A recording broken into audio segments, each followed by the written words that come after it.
Okay, what's up everyone?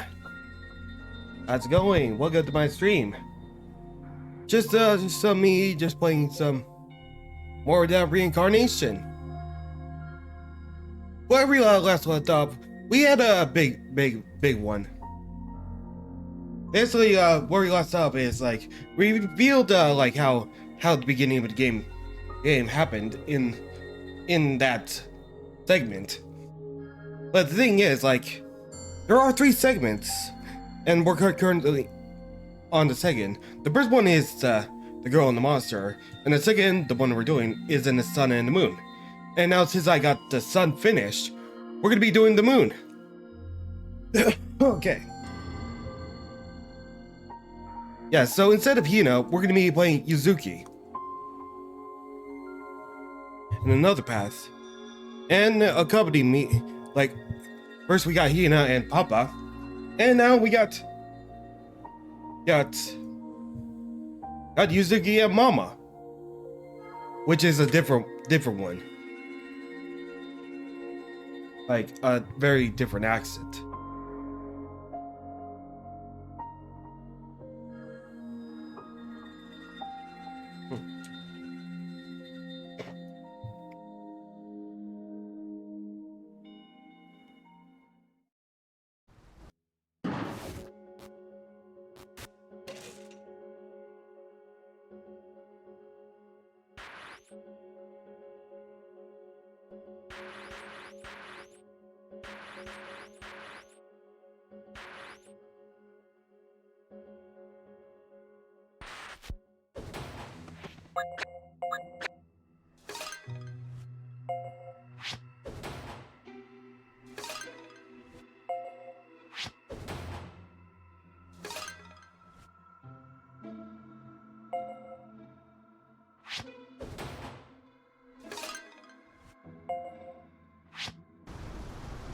Alright, here goes nothing. I need to find Luna fragments, which I can get by restoring the past. They're a sort of reward for my actions. And you're going to guide me through this series of stone buildings you call the cage. I feel like I'm in a video game. Oh, that's a little too meta, you. Making me sweat. Already. Did you say something?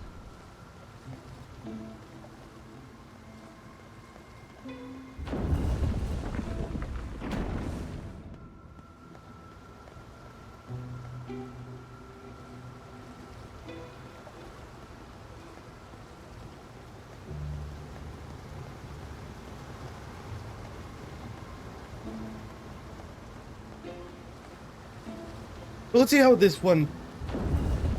So let's see how his side of the story holds up with Hina.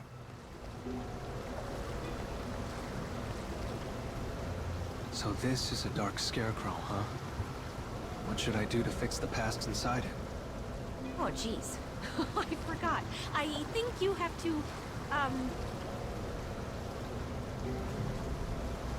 What the?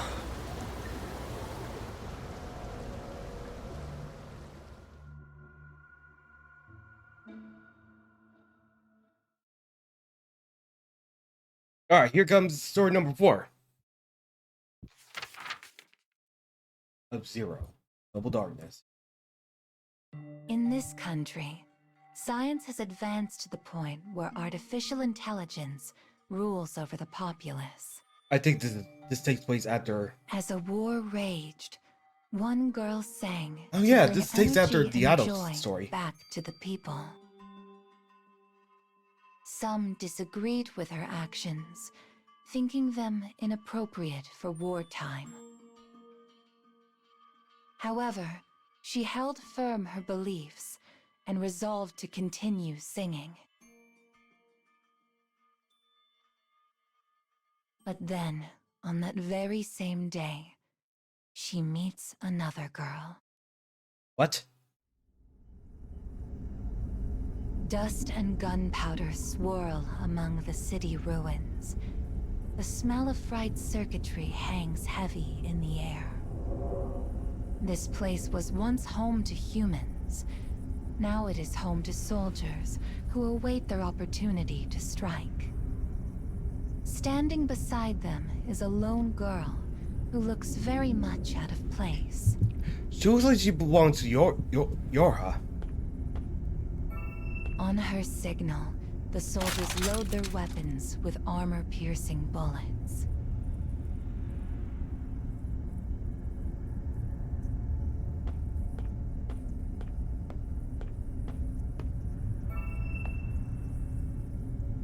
And as she issues a second signal, a flash envelops the entire area. This is followed by a hailstorm of bullets. Flames erupt from muzzles, tearing apart what remains of the ruins.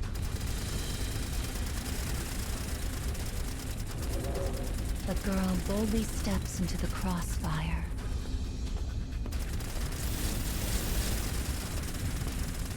But she is unharmed.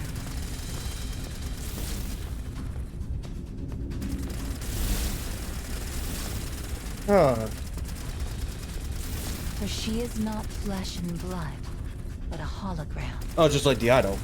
Confirming the enemy soldiers' positions, she discloses their locations to her allies. The strategy works with stunning efficiency.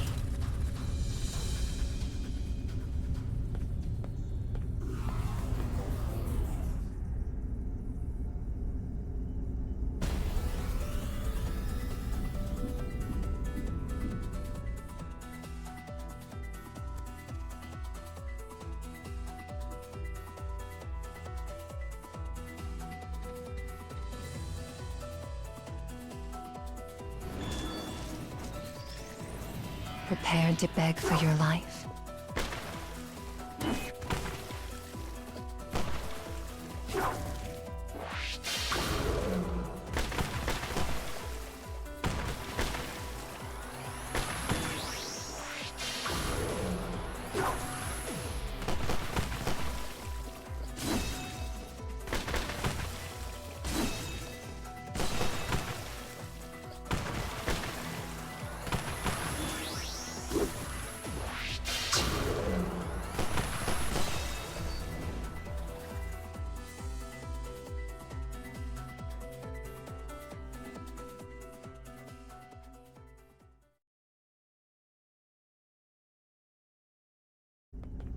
The day is won thanks to the decisiveness of the AI that oversees the country.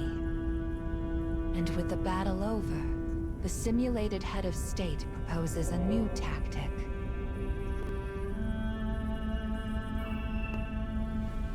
Place mines under enemy corpses. It is a ruthless plan. One that seeks to blunt the effectiveness of any reinforcements. But the people accept her brutality, for they know she will sacrifice anything in pursuit of perfection. And that she does so for their sakes.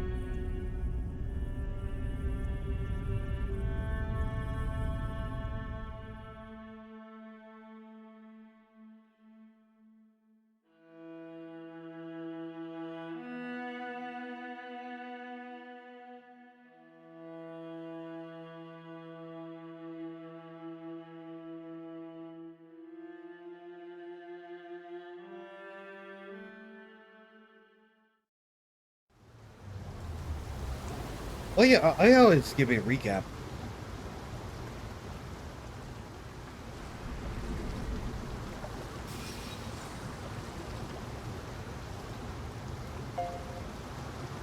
So if those were memories of the past, it means I have to experience the life of that woman in black. Oh, you're so smart, you. Maybe a little too smart.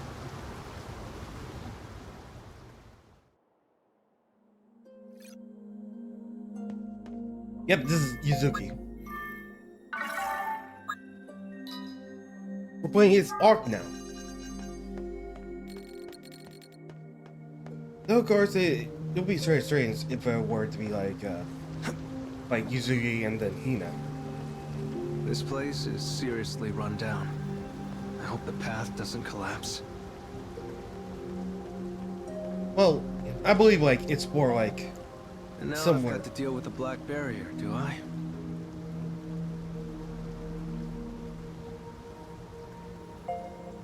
Right up.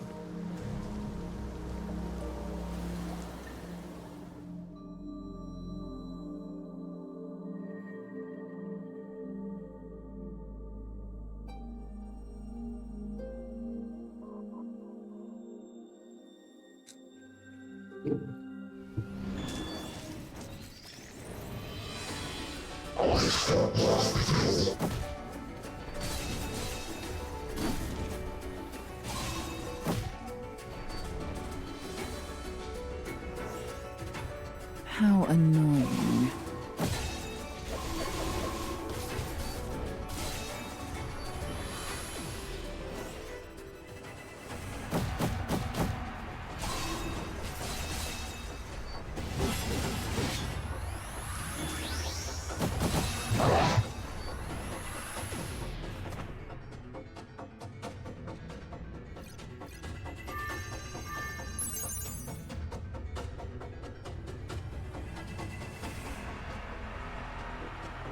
For some reason, in a way, it feels like Bonnie by the outro.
How annoying.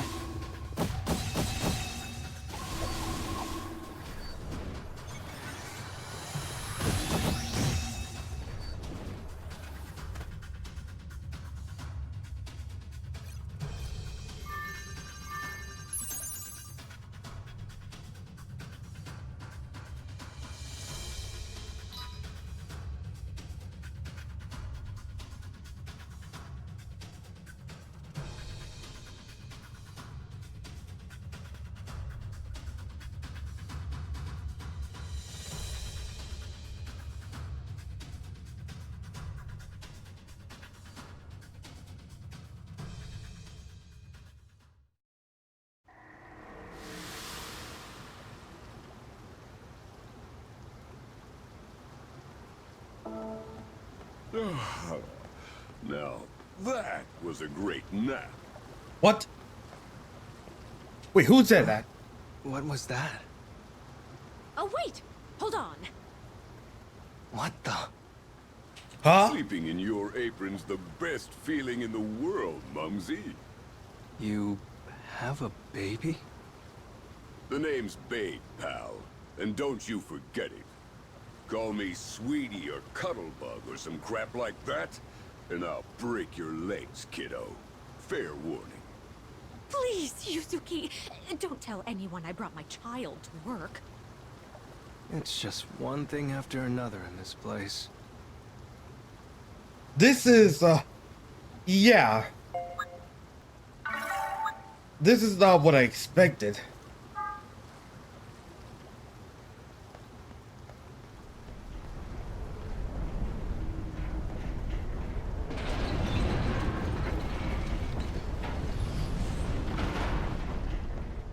Huh.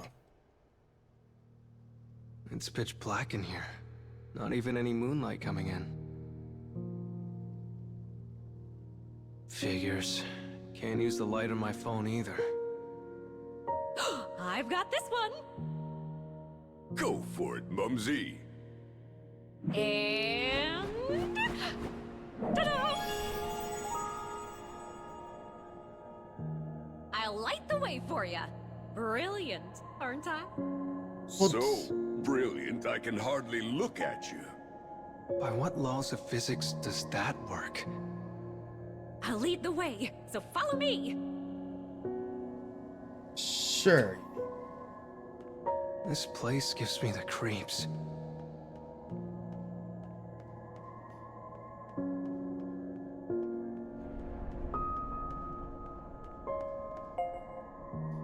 How is this stone glowing? This must open the bars, but it looks like someone already activated it.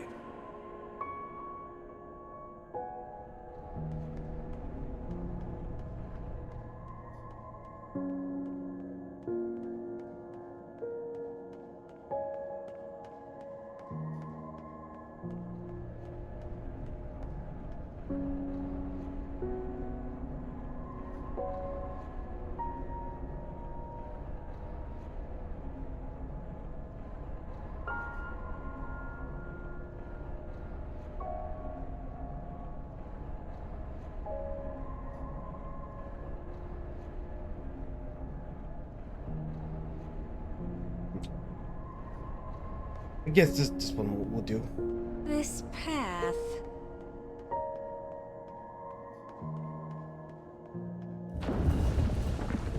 Oh, there it is. What's this scarecrow doing here? I guess these are different from the scarecrows with pasts in them. Maybe see, I'm babe, just what's up? forgetting something, but I don't like this one bit.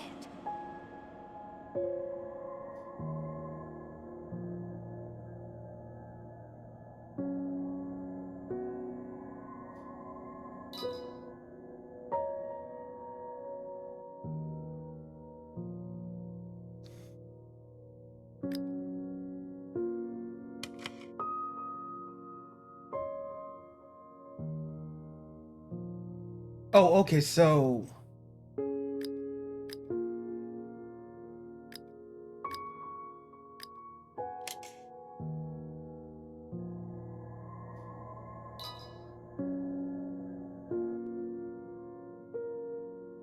Oh, right. Oh,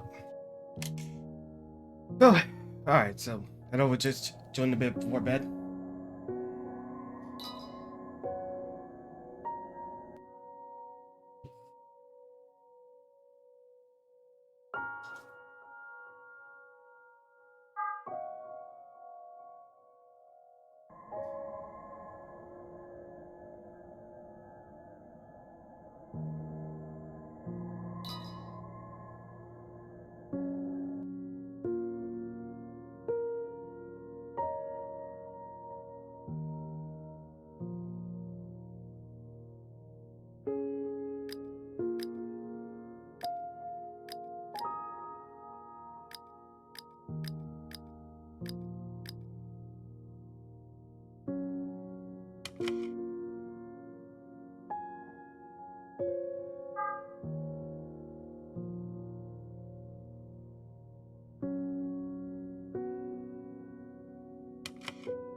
Hold on, let me get the load out for this.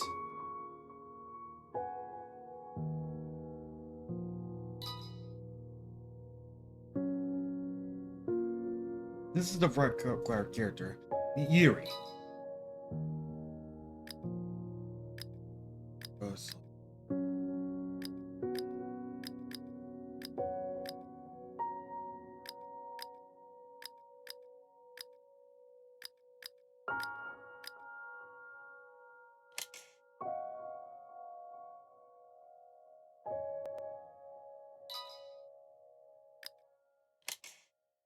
Oh, there we go.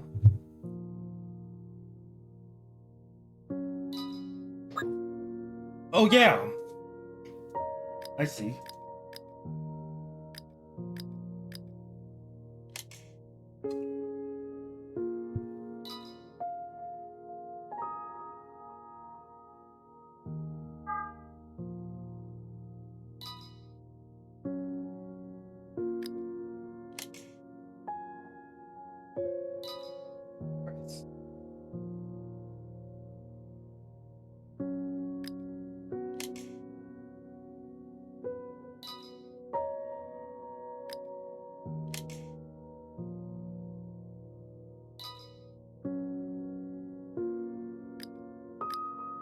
This.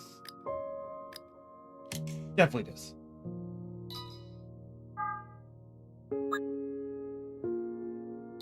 And we're gonna chance Yuri.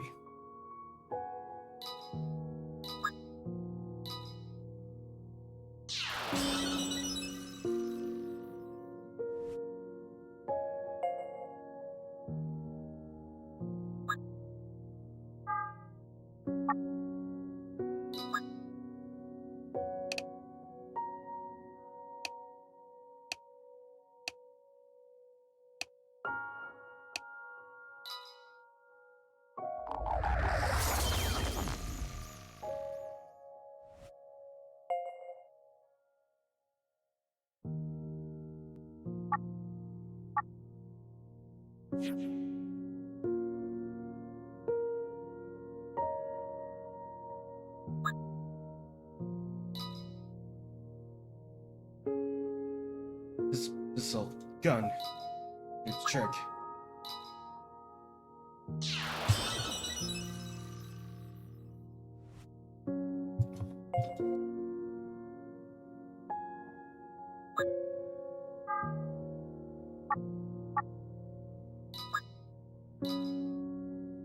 Sure only about this.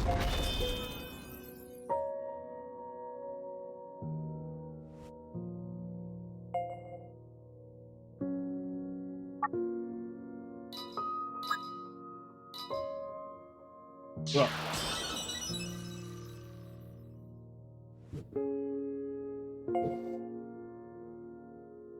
Hey, how's it go? Wait.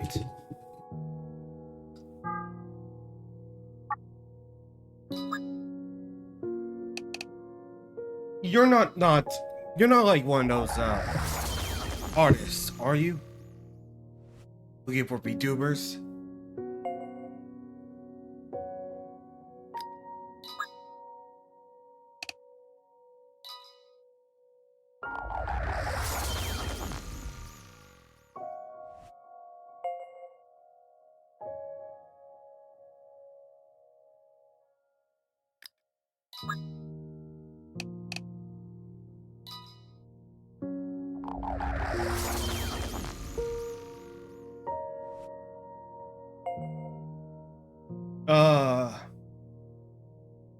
I can't really confirm if you are a real person.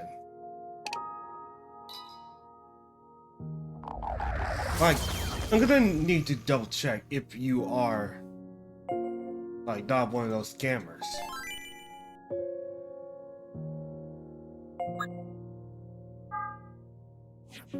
I still wouldn't trust you even if you followed me.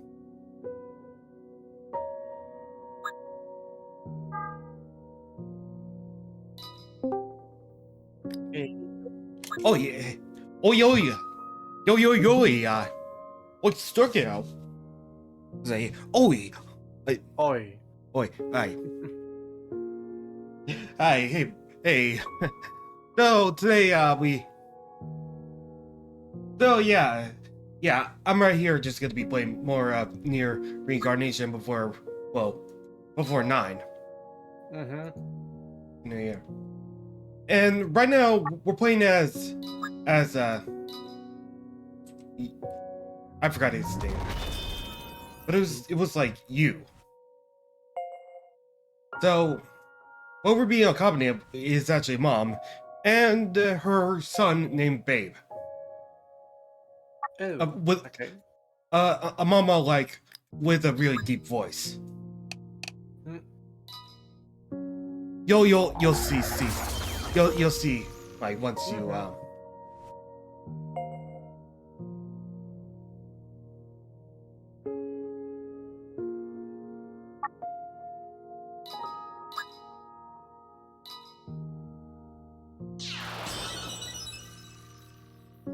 Do I enemy? What if you're gonna like say like if I ever answer that, you're gonna ask me that like, oh yeah, I'm definitely gonna do. Oh yeah, well you have me. I'm an artist and I can and I'm here to offer you something important. Oh. Okay. Ban. All right.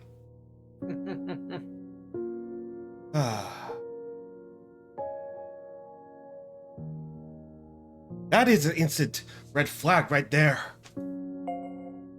No, that is like black flag.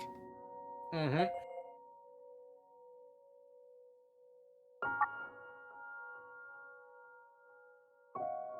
Yeah, no shit. Yeah, no shit, Steve.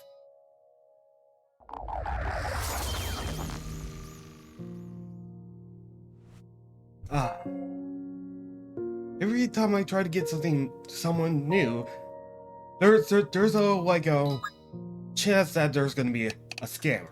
Mm-hmm. And it's insulting to small streamers. Mm-hmm. Honest. It's insane.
Okay.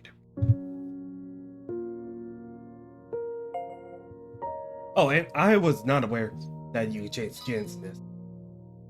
Mm. That makes it all It better. is a mobile game after all. No, when I say change skins, I mean like change skins to the ones you already own. Oh, now that's something. Yeah, like this one, or this one, or this one, or even this one. Oh, poor her. Yeah, that's actually when they swap bodies with Pio. Oh, okay. That would be weird if both of them were the same. You know what? And why not? If that were the case. Except both Livia and Vio at the same team. I know, Sergio. You'll get your habits ward.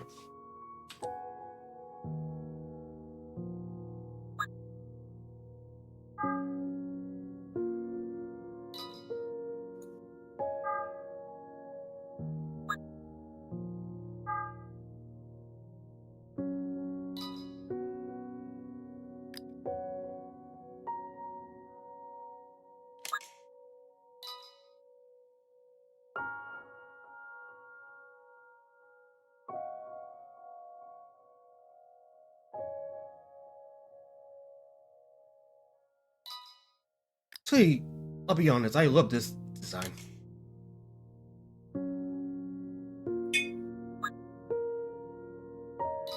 Cool.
I do have to say the art style is so wonderful.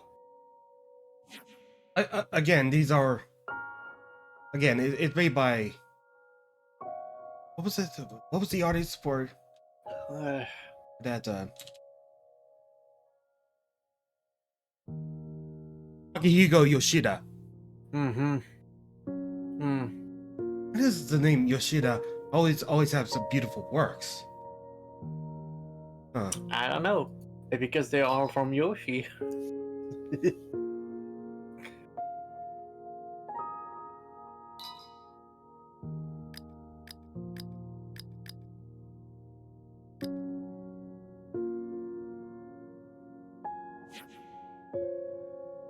I'll just be right back.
Won't.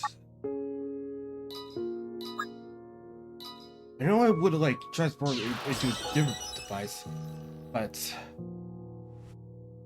that just will eventually like. But the game will end before I'll even have a chance.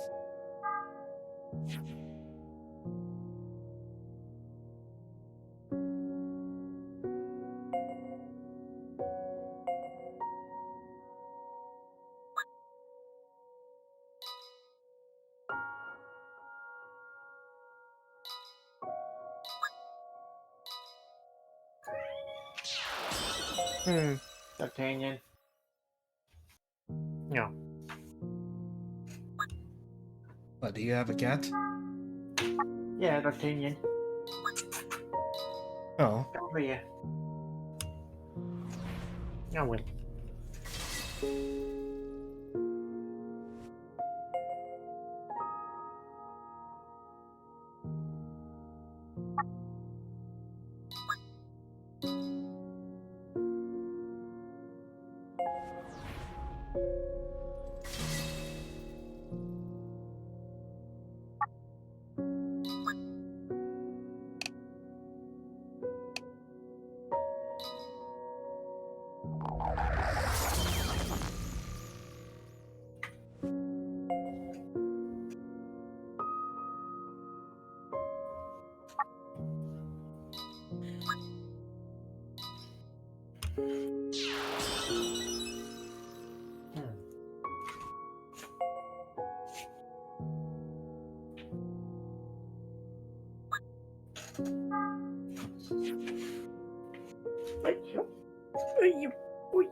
Yeah.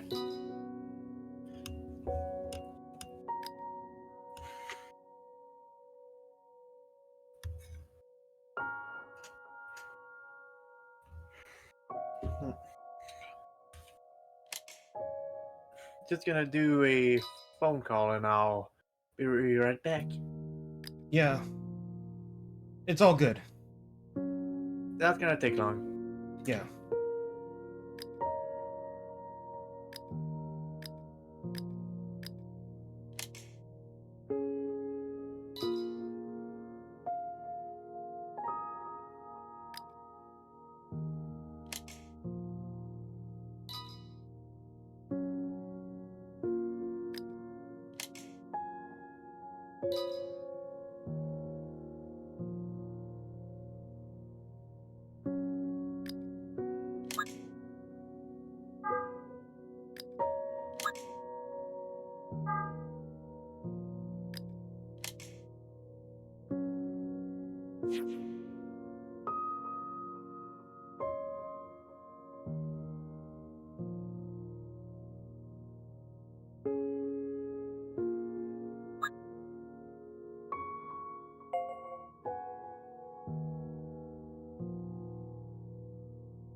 What's that do?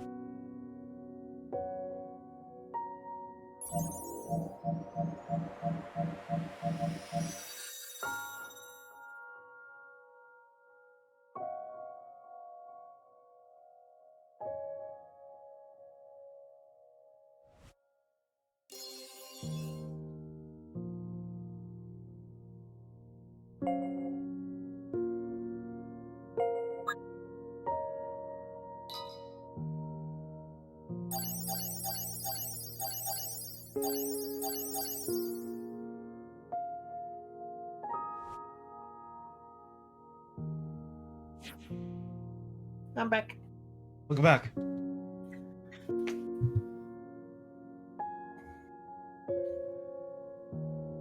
So There's no. quite a lot of stuff to check in on this game. Yeah, there is a lot. Mm.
Let's hope it works. Huh? Oh.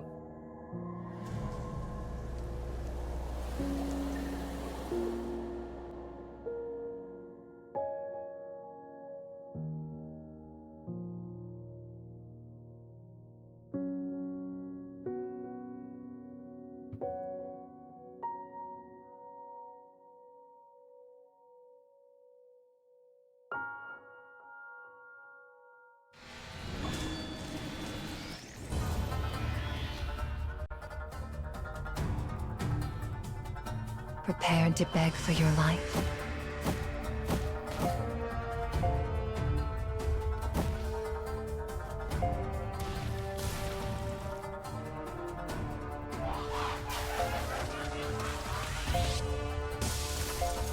Jesus Christ!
On a mangé quoi, frère? C'est beau. Qu'est-ce qu'il y a? Ben, il y a encore le repas que j'avais fait.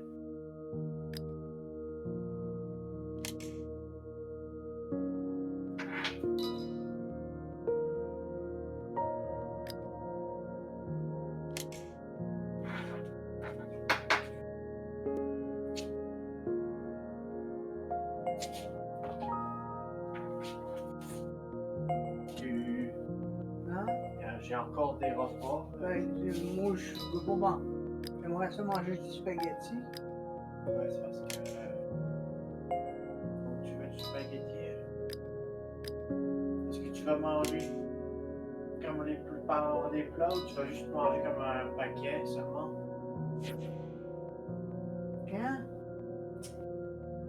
Quoi? T'écoutes pas. Ben là, écoute là. Bon. Tu veux-tu manger comme juste un bol de spaghetti ou tu veux que je t'en fasse plusieurs? Ben, fais du spaghetti. Puis, si j'en mange une tasse, j'en mange une Parce tasse. qu'on n'a pas de sauce à spaghetti. Il y en a de la sauce là-bas. Ah ouais. Pas. Il la congelée en haut. Il n'y a pas de la congelée en haut. Non, il n'y a pas de sauce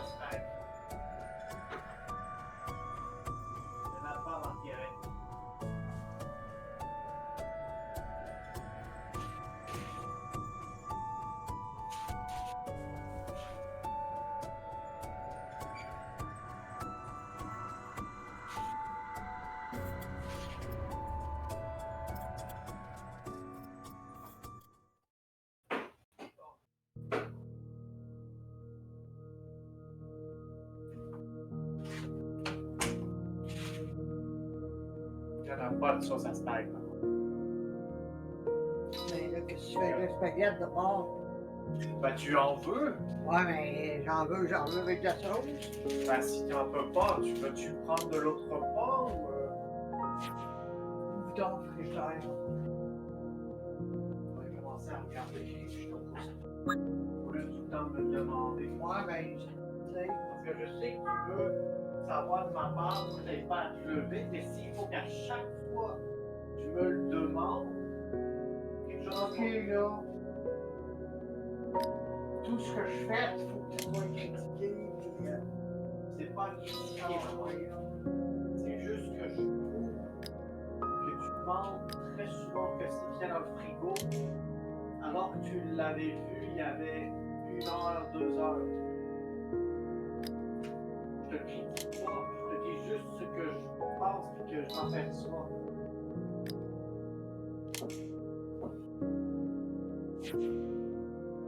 mais pas de spaghetti s'il n'y a pas de sauce.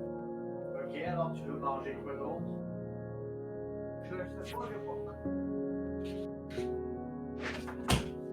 Rien à faire.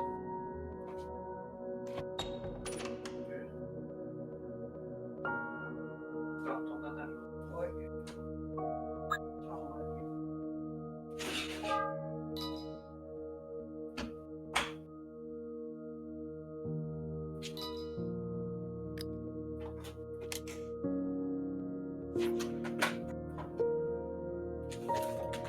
Sergio, what was that?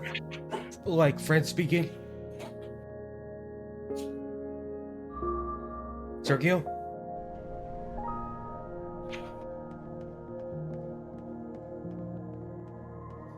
Hello, Sergio. I think we can go ahead from here.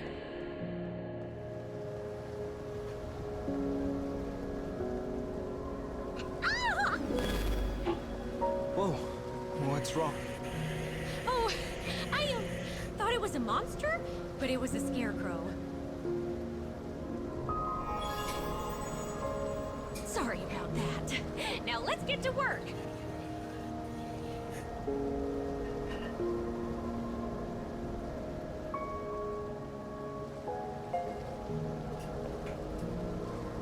Sergio? You there?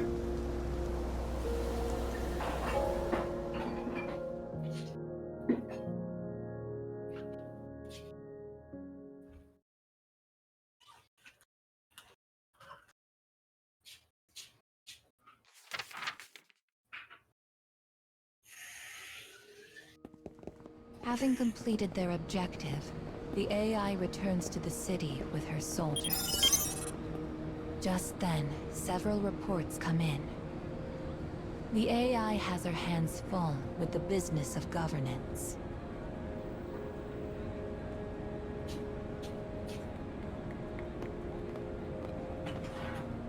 Hold on.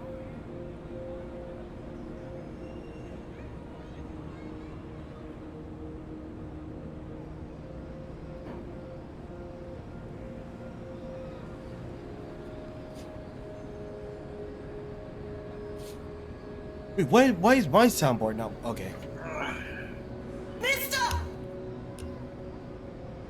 Sergio, what was that whole French conversation about? Oh, I completely forgot to mute.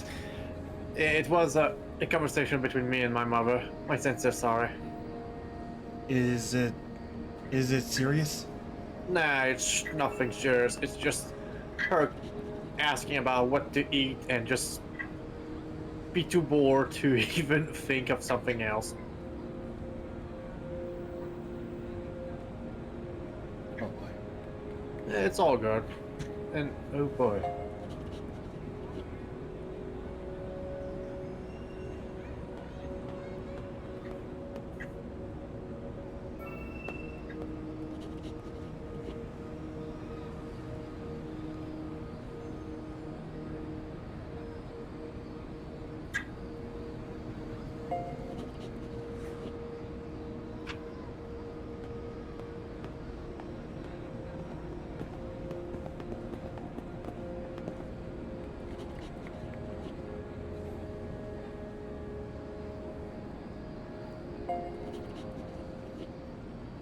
Her gaze grows as cold as the air around her. The man attempts to apologize for his indiscretion, but it is too late. She hates nothing more than the word incomplete, and does not attempt to hide her disdain.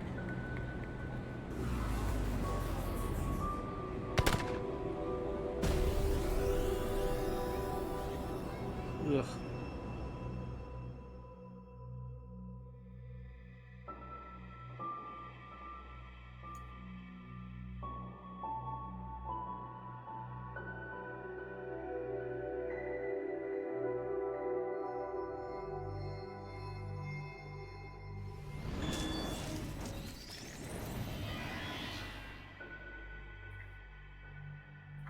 Ah, めんどくさ。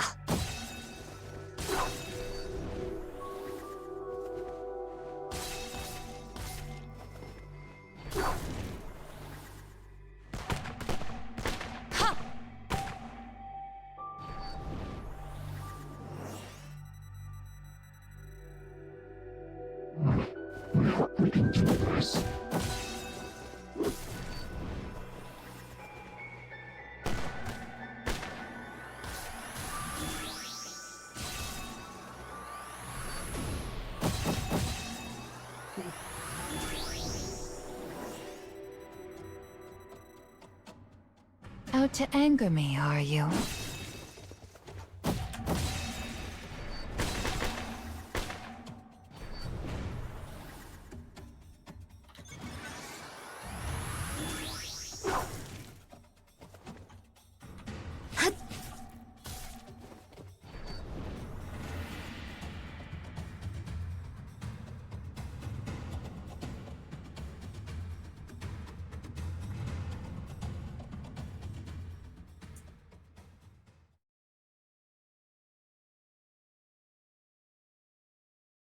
If you ever say that word to me again, it will be the last one you utter. You cannot run from me. You cannot hide. I will destroy you with a thought. Now stop wasting my time. Terrified by the rage in her eyes, the man crumples to the ground.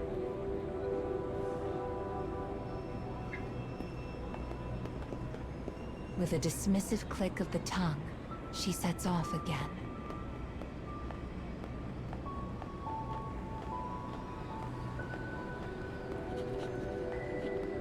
In her task to govern the nation, the girl seeks perfection and loathes incompleteness. Perhaps because it reminds her of herself. For she understands a key element was left out during her creation. And she will do anything to obtain it. She will do anything to be complete.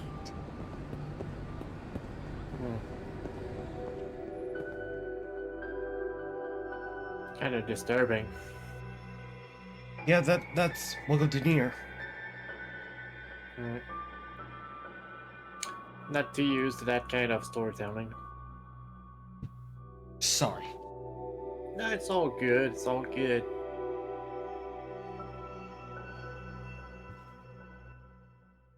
There's games that are gonna do moments like this.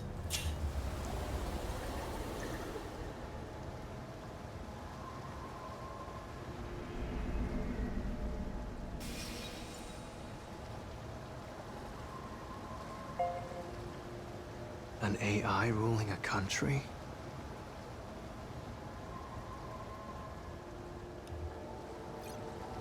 Are you sure this past of yours isn't just fiction? It's a real past, all right. It definitely existed somewhere.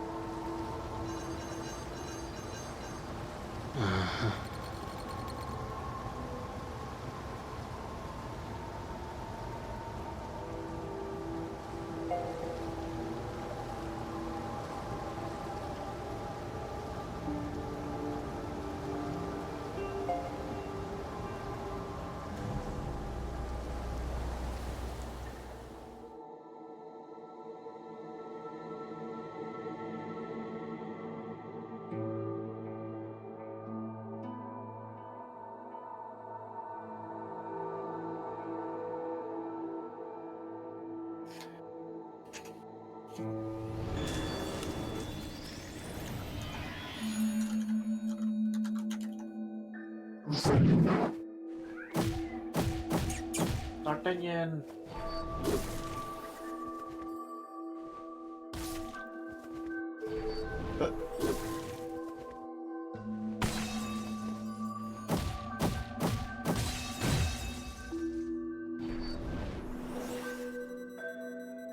Out to anger me, are you?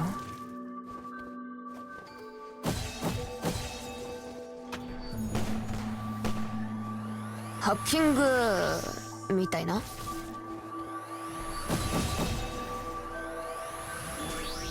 I hate when like there's no volume slider for 10H.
Looks like this is the way outside.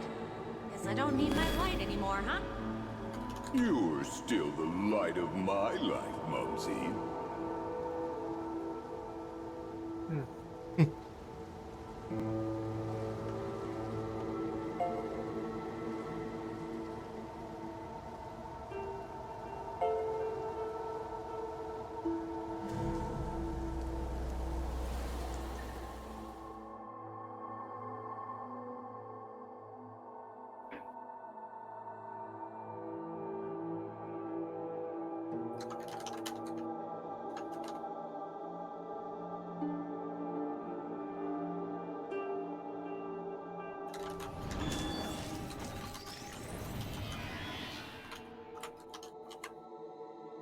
Ah, めんどくさ。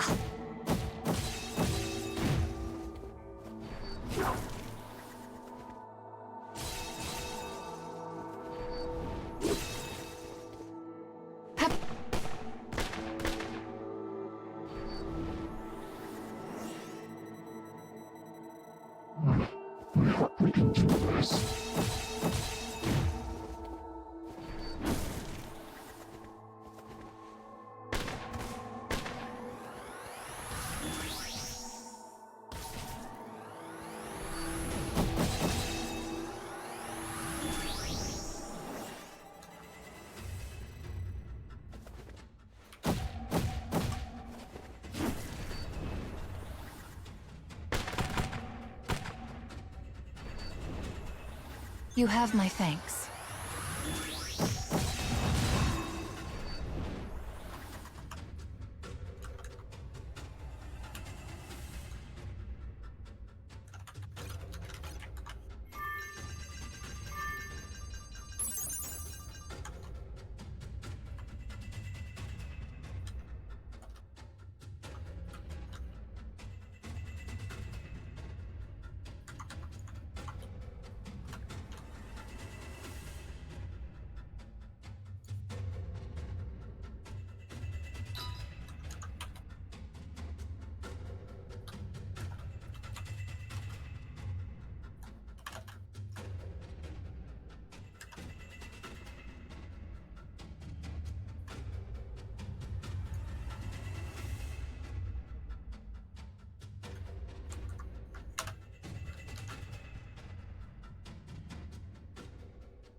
Oh, wow.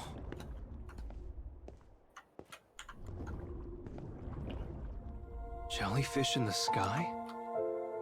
Oh, goodness. I hope they don't eat us.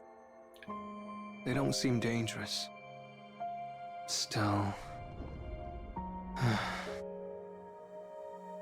I really am in some kind of other world.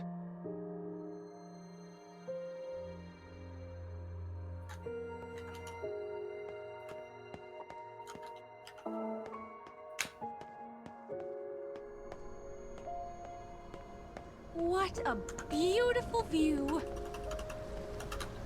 Yeah, it feels like I'm walking in the ocean. Reminds me of when my family went to the aquarium. My sister was so excited when she saw all the jellyfish light up. What a lovely memory. Let's make some of our own in the cage, shall we?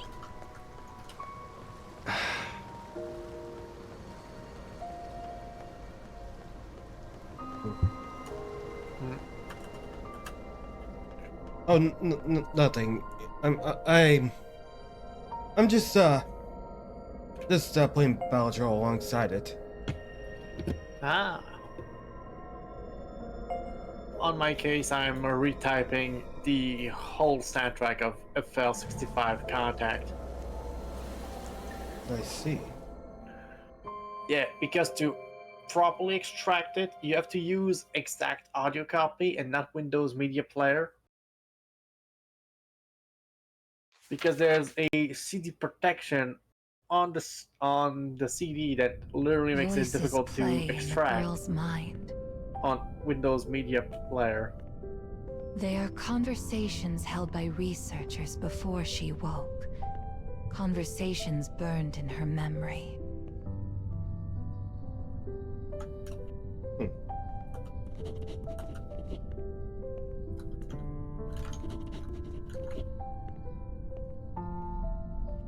Every time she recalls their words, an inky blackness fills her heart.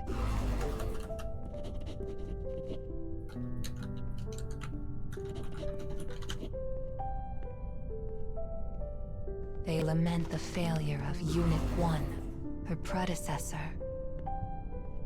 And having determined the cause of her failure, they decide to remove it from Unit 2.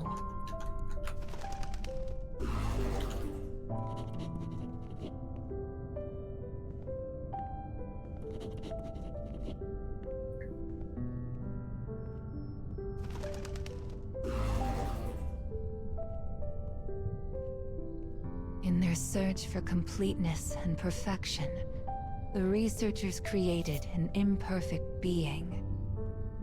The voices warp, harming her mind. I must be perfect. Her own desire has now become a curse.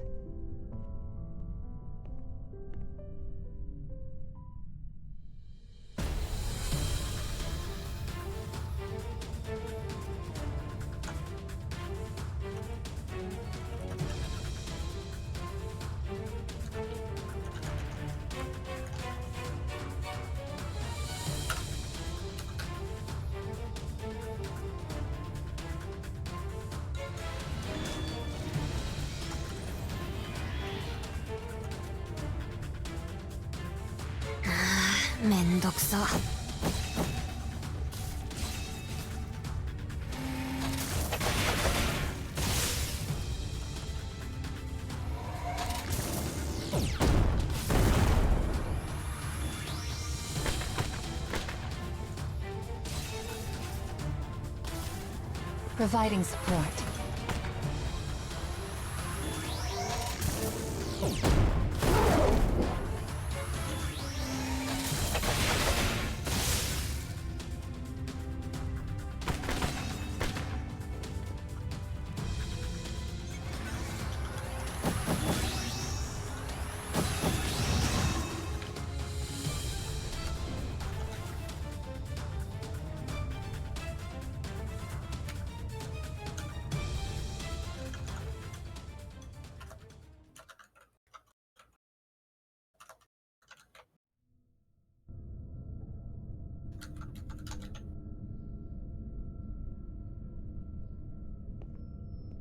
Unit 2 lacks what caused Unit 1 to fail. She does not have a right eye, nor the functions that come with it.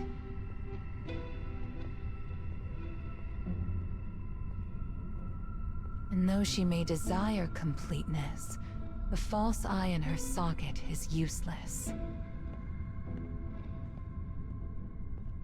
But Unit 1 had been complete, so what did she see? What did her right eye show her?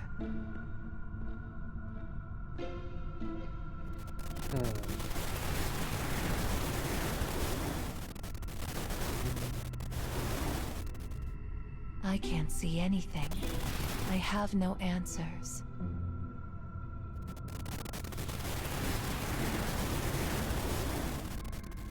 All I know is that I am incomplete.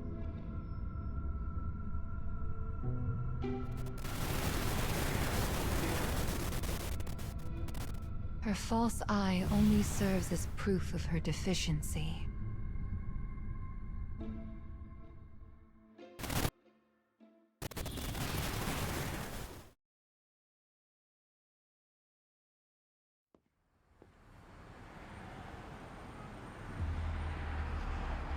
A commotion in the city draws the AI back to reality. Delighted people watch the girl in white. When the AI sees her, her body shudders with a mix of shock and rapture.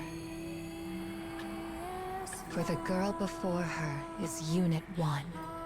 Oh. She who holds the secret to Oh. making the AI complete. So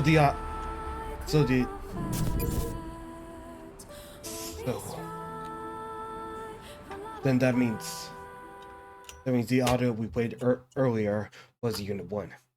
That's odd. Interesting. And frankly disturbing. Because from what we saw, she believed that she seek completion, and yet all she knows is that Unit 1 was incomplete, or that there was something with it that didn't work for some reason.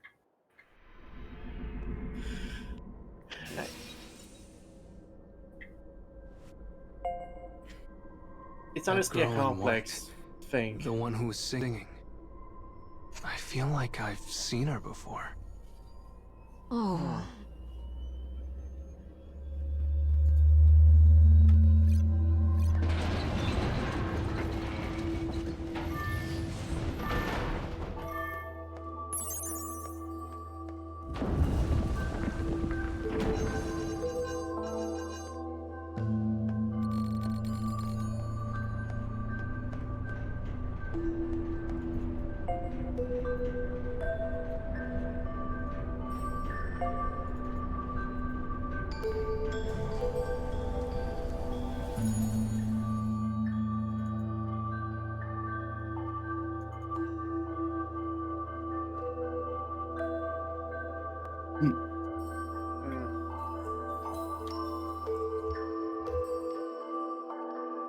No, sorry, it's just that the CD is turning crazy. めんどくさ。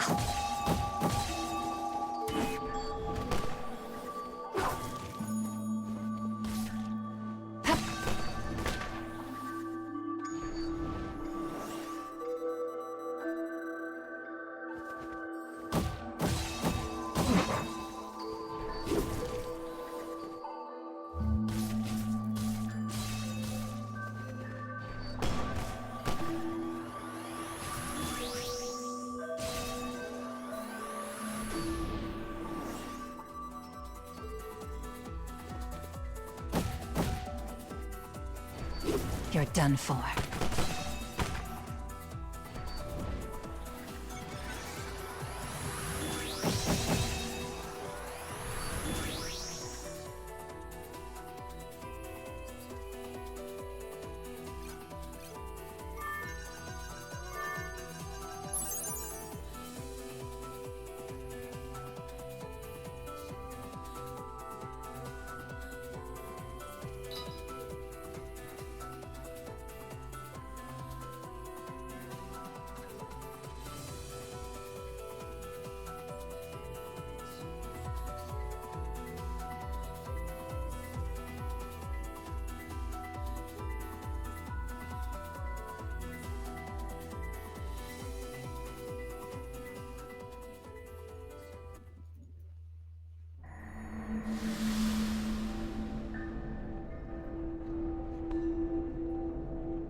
めんどくさ。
There we go.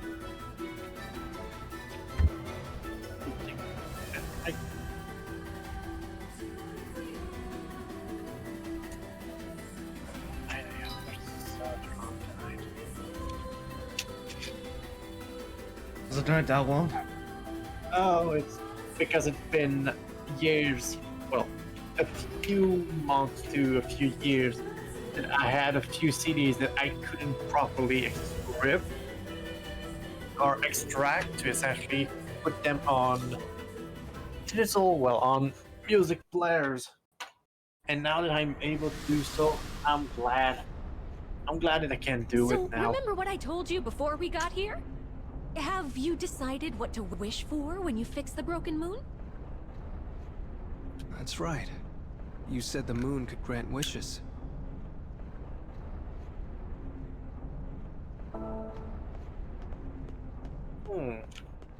Interesting. What would I wish for?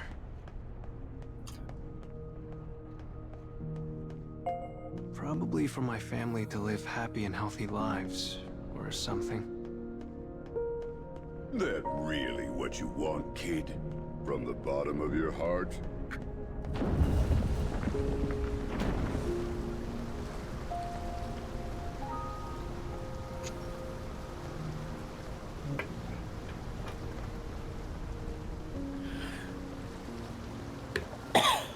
Sorry.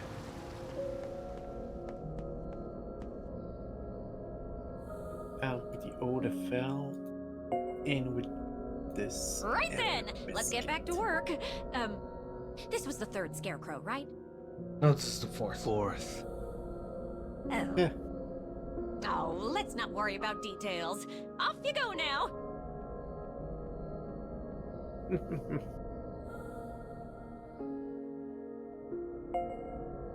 Oh no. I don't like to look at that. Me neither.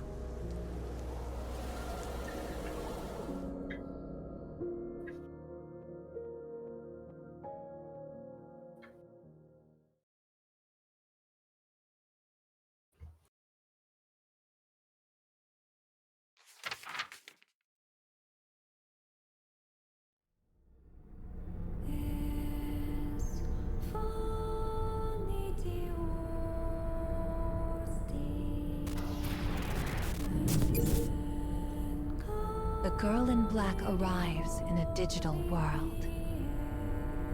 It is the true home for AIs like herself. The girl believes Unit 1 must be here, and she sets out in search of her. Unit 1 was said to have been deactivated after making a grave error. And yet she lives on, singing songs of peace under a new name and appearance. The girl cannot comprehend the actions of her predecessor, She wonders if this is because she is incomplete. I finally found you, says the girl in black.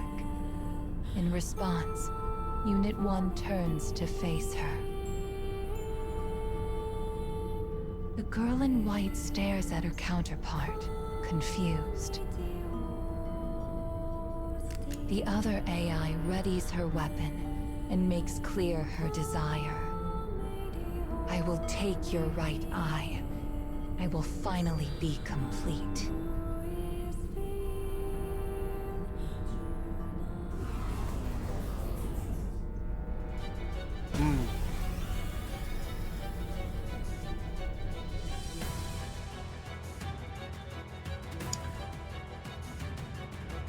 You know, in a way, this looks more like storytelling than gameplay, honestly.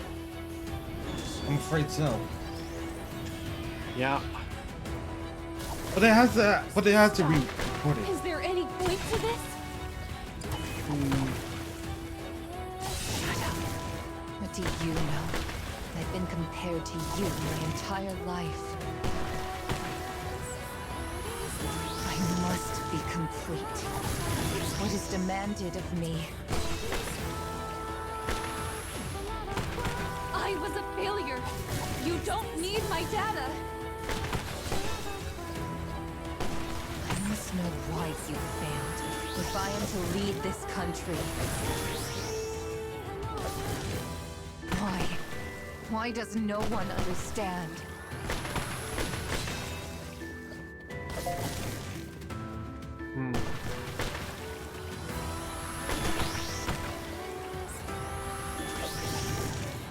I think the main reason why the Unit 1 would have failed is because the decision she made was of her own self. Not from the code, not from anyone, just herself. I think like she became self-conscious. She became conscious of herself, well, self-conscious, and then she took a decision that everybody believed to be a failure, when in reality it was just a humane decision. Kind of ironic that in the context they would consider a humane choice a failure for a machine. Oh well. Decisions are made, decisions are thoughts.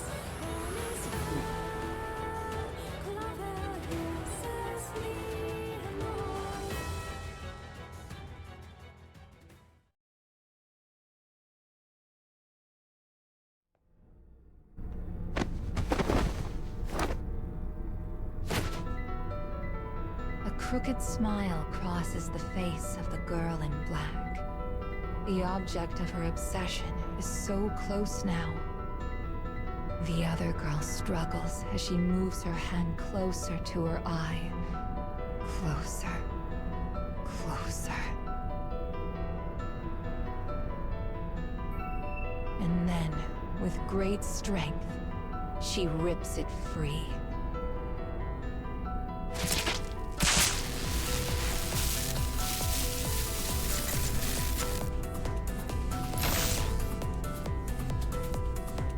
But the moment she places the stolen eye in her own empty socket,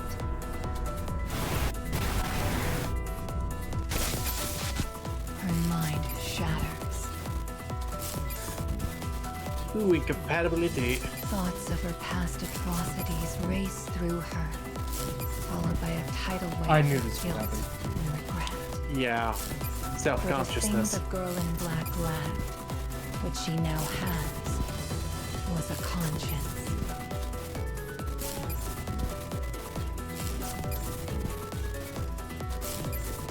Warnings flood her memory banks. Her senses collapse, and she vanishes. In simple The words, she silence of the disintegrated. virtual space is perfect.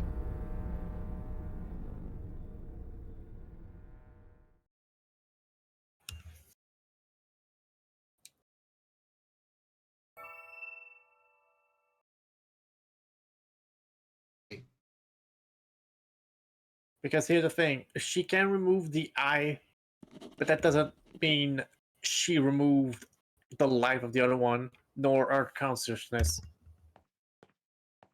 Wait, but wouldn't it mean like she became a completely different person? Like once units The I girl in white touches a terminal and goes to see what So has what's become of the happened is outside that world. the girl in black, Having lost its ruling AI during wartime, the country's end came within months. something doesn't sit right. The girl in white wanted to atone for her mistakes by giving the people song and prayer. She wanted... With her conscience stolen away, the girl is now a hollow shell. what? Her That question rises up and vanishes on the wind, whispering endlessly through a I could see graveyard theorize of of the empty other two buildings. features, yeah, but potentially that it's now empty. People left.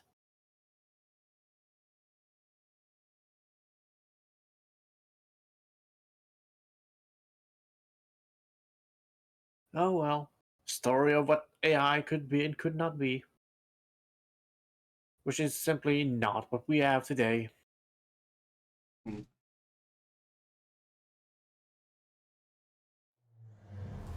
As unfortunately, the AI people believe would be possible in the future is not the same as the AI we have today. Anywho, you've done well so far, and it's time to get paid.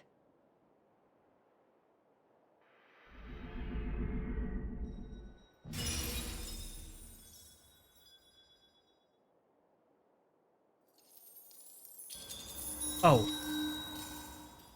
since that story since that one story is over, we're about to learn of Yuzuki's story with him and his mother. This is what you need to fix the broken moon. A Luna fragment. Is one fragment not enough to finish the job? I really need to get back home quick. Oh, you don't understand the Look, half of it, Yuzuki. You gotta keep going forward. Just do what Mama says, alright? Yeah, it's difficult to understand the world. Any world of NieR, sometime.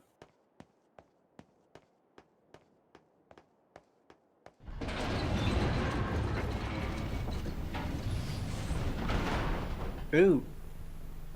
Well, basically the thing about it, TVs. like NieR's world is actually set in an alternate universe that was from Drakengard, which was originally meant to be a joke ending. Interesting. Yeah. The original ending that became canon in NieR was originally a joke ending. Oh wow, a joke ending that became This is the part of same the whole kind of franchise. TV we have at Yikes. Try to remember. This is your own...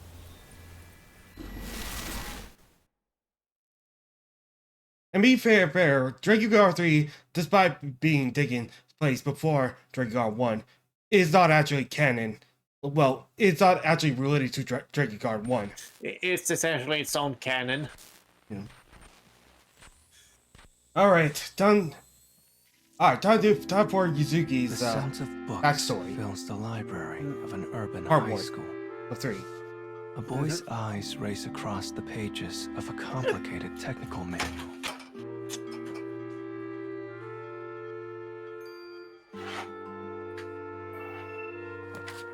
The only sounds are the scrape of his finger across paper and the faint cries of students outside. The library is a place apart. It is his sanctuary, his peace.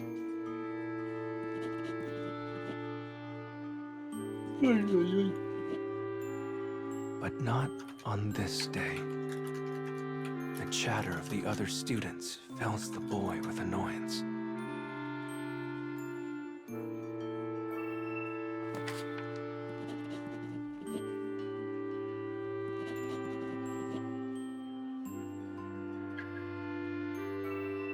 Unable to bear the shattered order of things, the boy closes the book and abandons his study.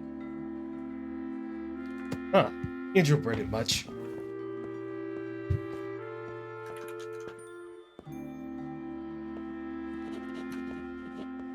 Casting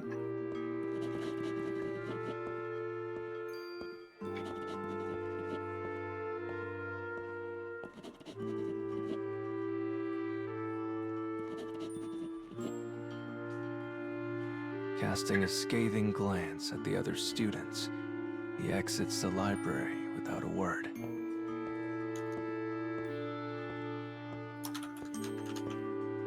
The words and actions of his classmates serve to increase his loneliness, but he is used to it. Oh yeah, just by the chat messages, I think it seems like Yuzuki is also relying on his mother because she's in the hospital.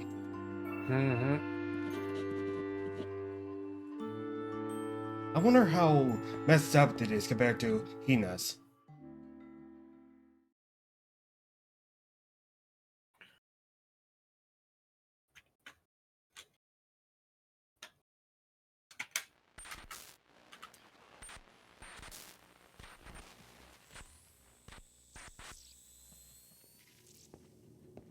Oh yeah, I was right about the hospital. Down the cold and sterile hallway of a hospital, one he has visited times beyond counting.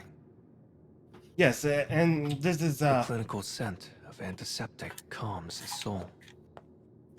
Yep, this is actually about him, an introvert, and his dying mother. Yikes. Well, it's tough. The room is completely silent, save for the constant beep of an electrocardiogram. The woman in the bed is his mother. And though she is dead to the world, he slowly begins to tidy her room.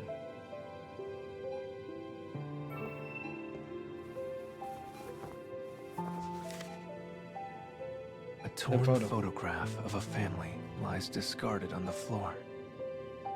It shows him with his parents, an older sister, who had gone to live with their father after the divorce. The photo is all that remains of that fleeting moment of happiness.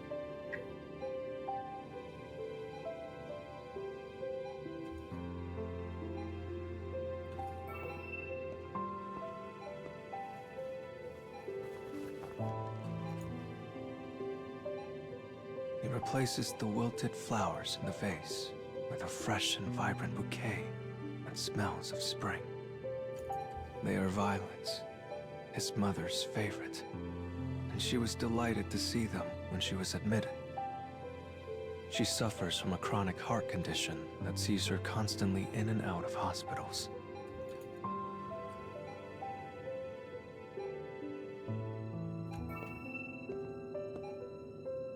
He pulls back the curtain, letting warm sunlight spill into the room. "No, Mother," he says as she attempts to sit up. "Just rest."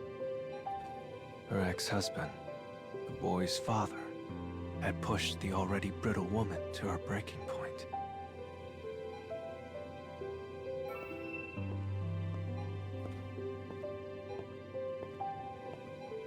His straightening finished, the boy goes to his mother's side. His heart clenches in his chest as he looks down on her grateful expression. His father had beaten his mother more times than he could count. The abuse was so severe, his mother could no longer stand. Strange, because in Hina's, she just said it was her mother and brother's fault, but here it's the opposite. Kind of hard to tell whose side. She had provided him with so much happiness when he was a child. Sometimes he puts all that he can into his studies. You can't really choose a side and just accept that and find a way they to all cure had her. their reason to do what they did. So he now devotes his life to her.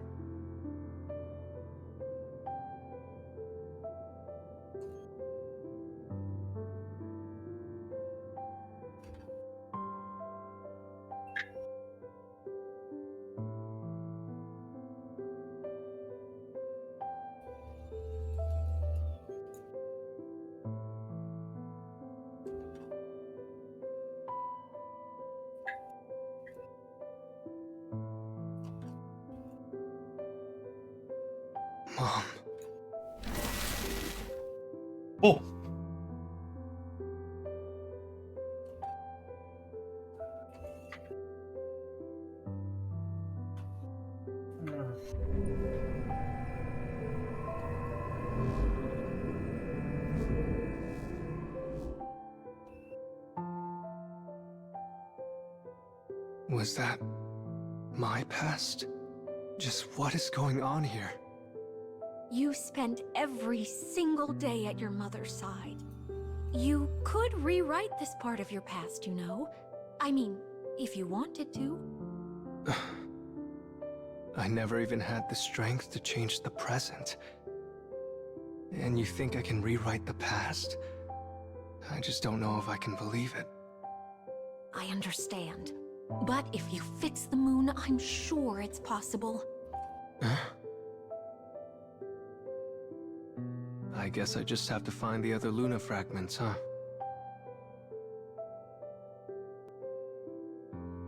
Just be honest, kid.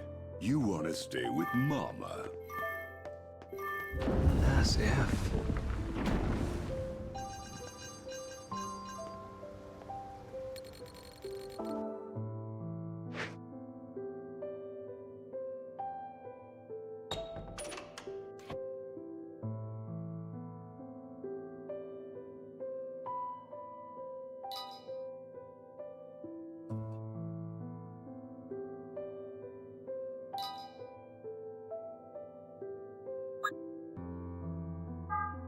Oh.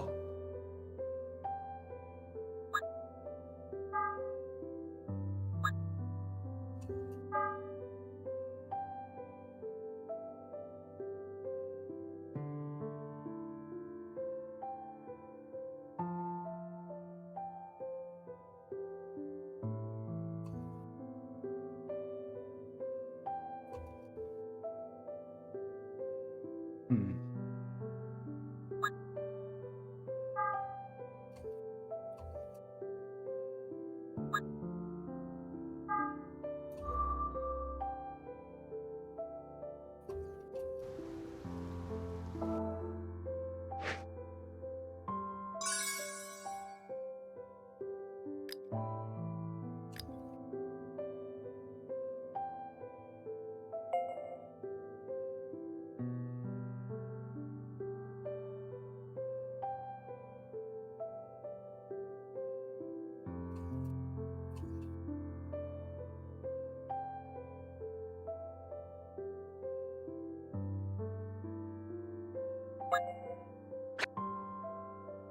Oh.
I'm just gonna cook something real quick.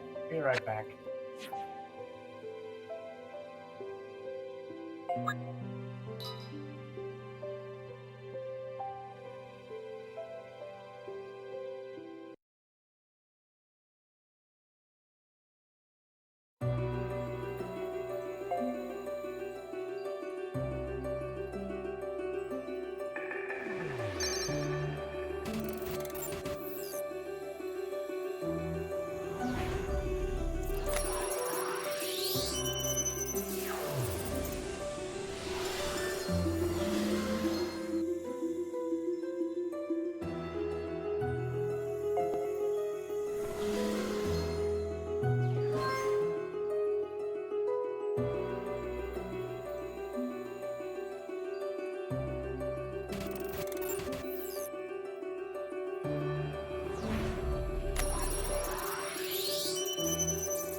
Hi. Hi. Sorry. Did I made you sleepy? No, it's just me. Ôi, hey, ai yo. Ôi, ôi, ôi, wing.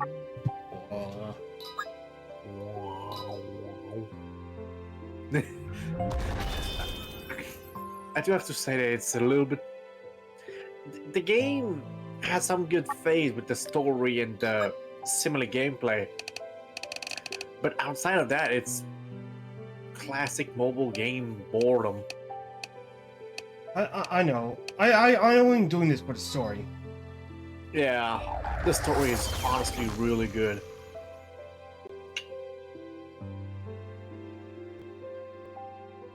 Like, I know this is a typical mobile auto battle thing. I can't just let the story be left out. Like, in the hands of her Enix. Could have done better than just be like one in, you know, the usual. Yeah, a usual mobile game. A usual mobile gacha game. Yeah.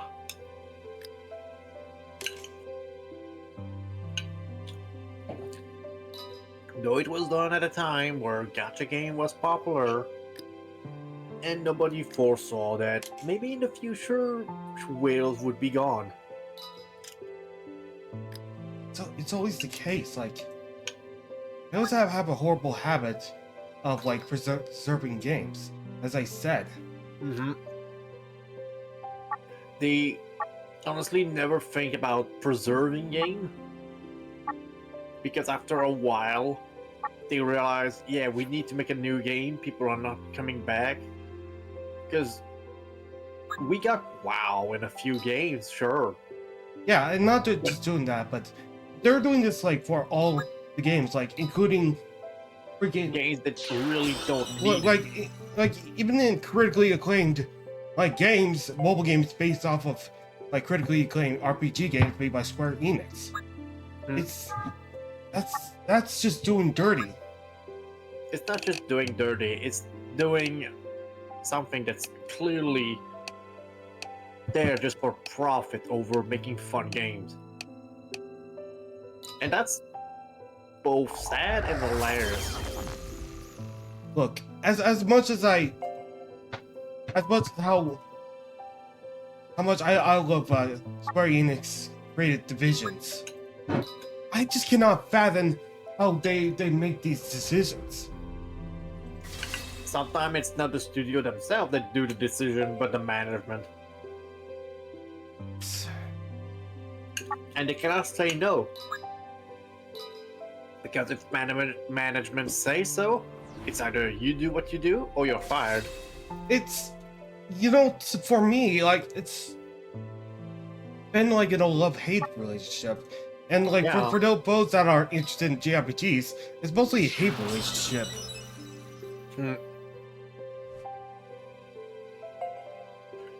It's a little bit the same with Nintendo. It's a love-hate relationship.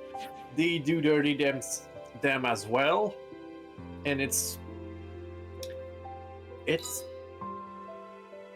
painful in a way. Well, it's not preserving. It's more like hatred towards those who wanted to experience love for their old games. Yeah, because the funny thing is that when you think about it, not every studio has the same team, the same people over time. After a while, they leave, they get replaced, and now there's a new head leader who, wanting to make something different, something new, he has to literally push away a franchise or something to make head space for that new thing. And some go as far as to erase that franchise. To mostly negative reception, which lead to his reputation completely demolished. Because many of these people don't realize just how much these franchises can be loved. Just like you do. You love the franchise, yet you hate the way they are handled. Square Enix is no stranger to that.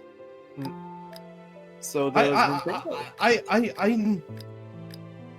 I am so upset of all these marketing. In all honesty. Yep. They are. But as you might have witnessed with me playing some older game, is that we always find a way to recover the game, to make it in a playable state, and at least have it a chance to be seen once more. But for those with live services, it's irrecoverable. Partially irrecoverable. What will be left of it is mostly pieces and parts of it. But if luck would be there could be a chance that we could get a live service game that has been journey defunct, to collect Luna fragments brought back. begins. I'm going to What? find them. Unfortunately, unlike other games, live service has another set of problems. Legal one. Because there could be content that the game has that tie them to another franchise or some other entity. And if the game were to say, oh, get a re-release on its own, that content will either have to be cut, removed, or whatever. Because otherwise you could get the anger of that other company that put it a sort of DLC or microtransaction inside that game.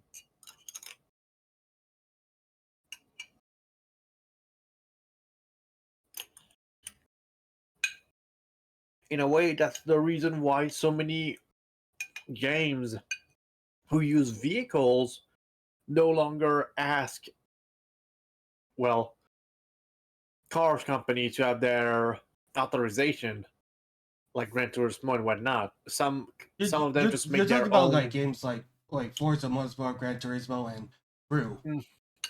Yeah. Some like GTA and Saints Row, they do it differently. Well, Because they- no, like Saints Row and GTA are just like fictional, like mockery. And that's exactly the point. That way, they don't have to pay for the IP. But for the example of live services, if there's any IP, it's gonna be very problematic. Like Fortnite. My phone updated. When your Think phone about all- updated. Nice. And just think about it.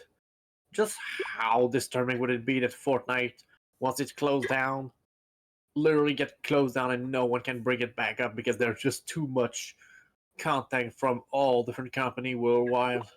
Oh boy.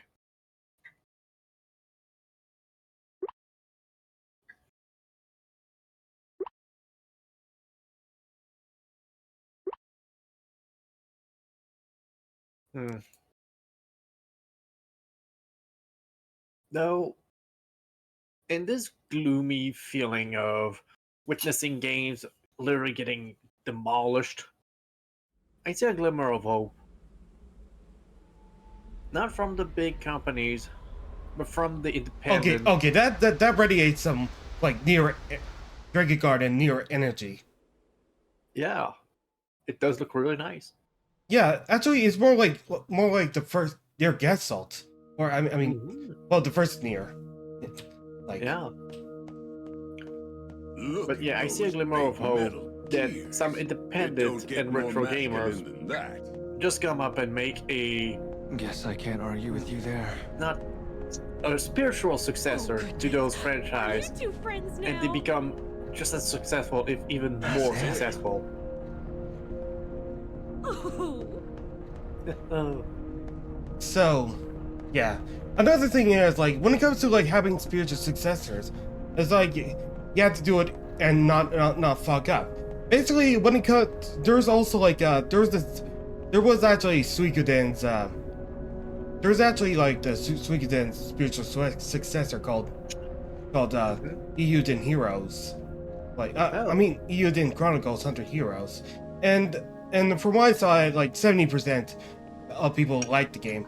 The 30% hated the localized thing because like the localized are supposed to like fit for like modern day people.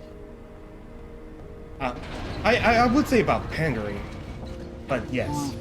So this part of the cage is full of sand, huh? It's supposed to like I don't know. It's supposed to do this, bring back cheesy localizations like Ted Woosley, but Oh boy.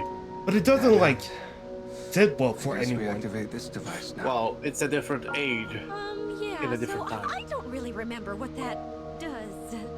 But yeah, another example of spiritual successor would be the Anton Blast and Pizza Tower. Just in their own ways. They already took something from Wario and made it different. like if you want a real spiritual successor, like try Bloodstained. Bloodstained is the only spiritual successor that actually held up to this day. I totally forgot this floor moves. And of course, Hey, kid, lay off on doing things that could get Mama hurt. Oh. How is that my fault? so as I said like Bloodstained is actually the real spiritual successor, as because it was made by Iga. So considering that, looking back, like compared to all the other successors, well, the so-called spiritual successors, This one looks we remember different about the from the previous failure of Mighty scarecrows. Number 9, right? I wonder what sort of past. Yeah, of course. inside. According to GameStack, like Bloodstained learned the mistakes of Mighty Number 9, so they knew how to change it quick and fast. Yeah. And they knew that for the game to be really good, it had to be fun in the first place. No huge marketing, no incredible set piece, no cringy one-liner. And of course, no like overachieving, not like over expecting goals. Yeah. Keeping the goal simple. Oh, Tonight, I weave for you the tale of a kingdom wreathed by sea and sand. that was A tale of missed connections spanning many nights. It's pretty much that at this point. But aside, Desire Spiritual is a thing successor. fiercer than Oh, wait. any sandstorm.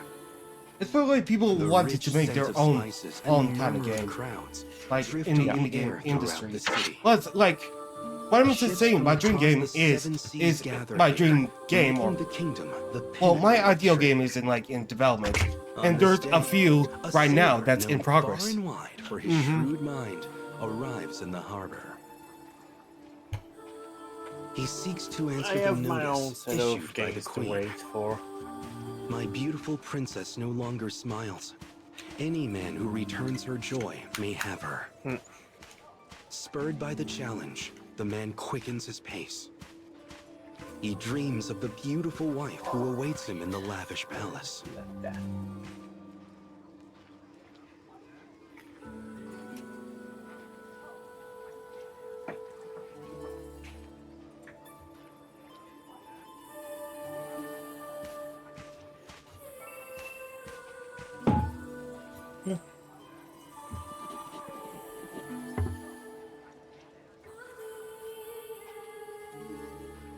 Aquaparis.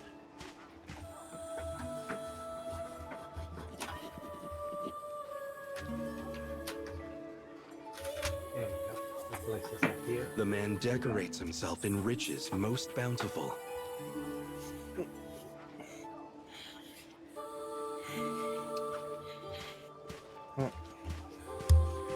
His confidence grows with each step he takes toward the palace. He knows the princess will soon be his.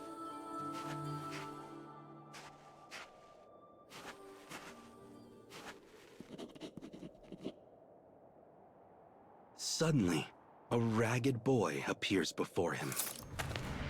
He pulls out a dagger and waves it menacingly. Whoa! Ooh. neat sword there, pal. The two-hander. A two-handed scimitar, that is. Yep. A pretty honestly well depicted scimitar.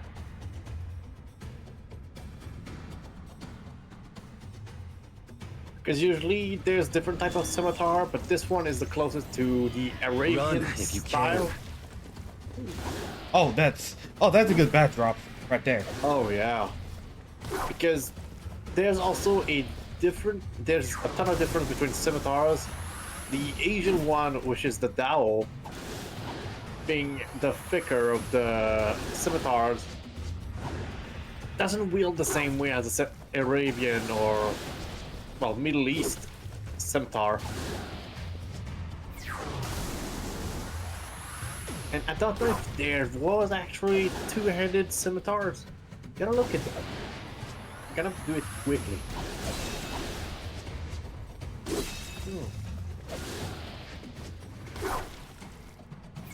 Don't like this.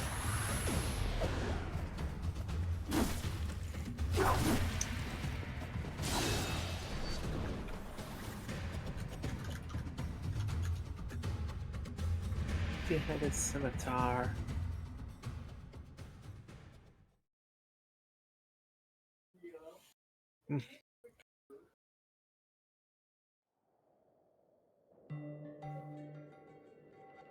The man had been so sure of his victory.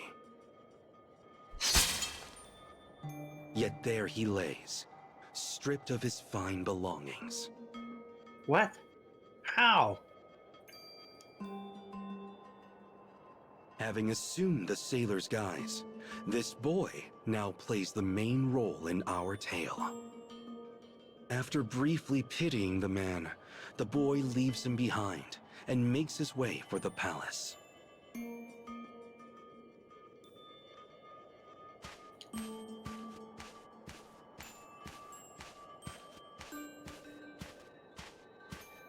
The boy earns a living as a thief. What he wants, he takes. This is the guiding principle of his life. And he has taken not only the sailor's finery this day, but also his mission to see the princess smile and claim her kingdom as his own. Yeah, that's not gonna happen. Oh. The bustling crowds of the city grow distant. The palace appears, filled with naught but the quiet trickling of fountains. Oh, so I actually made a mistake. I confused the dowel, which is not a scimitar, with It is a most different resplendent weapon. place, Oh the dear. nexus of all the kingdom's riches. And sitting in the center of the courtyard, clad in pure white dress, is its greatest treasure.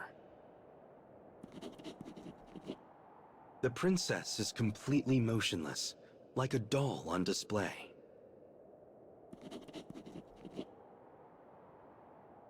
The thief ignores the queen.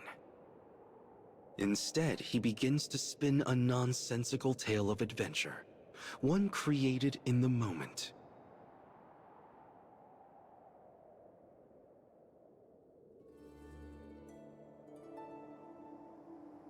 Today, princess, I shall tell you of a pitiful djinn I once met on an adventure.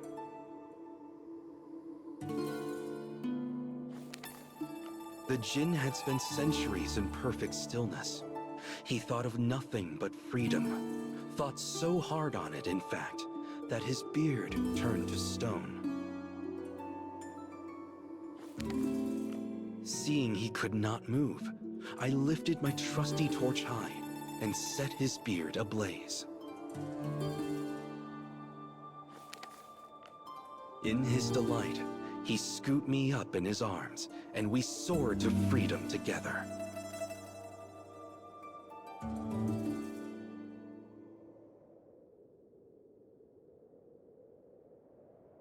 As the thief ends his story, he peers at the princess and awaits her reaction.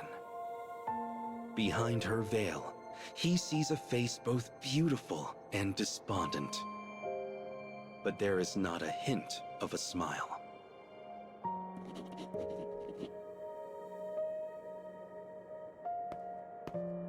As her guards move to surround him, the thief speaks to her.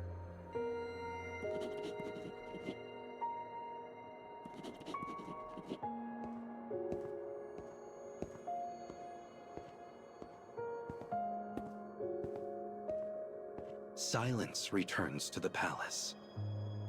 But the thief's emotions reached no one and vanished within the sands.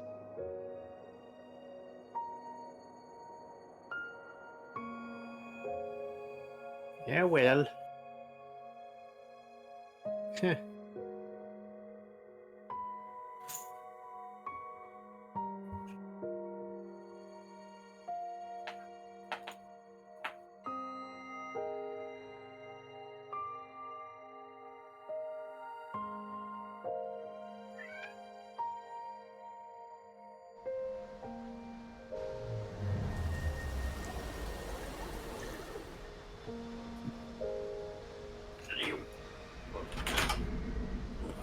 Oh.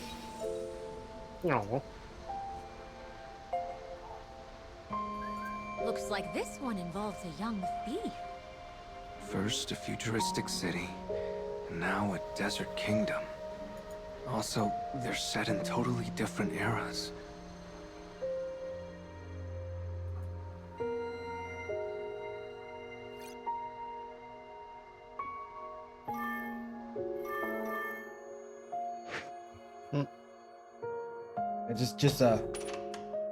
Just give me a moment. I gotta like upgrade something. Yeah. It's only gonna be just a few. I'm just only gonna be doing the basic slaps. And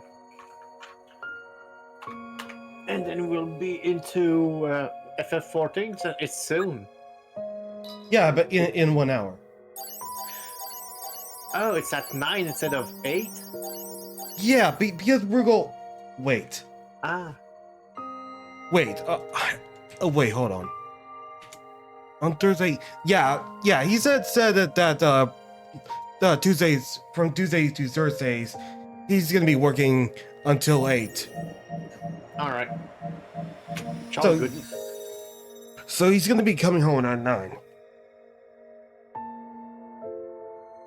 That's good. That's very good.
Oh, what the?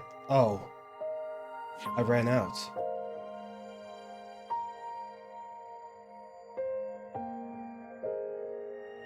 Oh no. I mean, come on, there's gotta be like some for the gift box.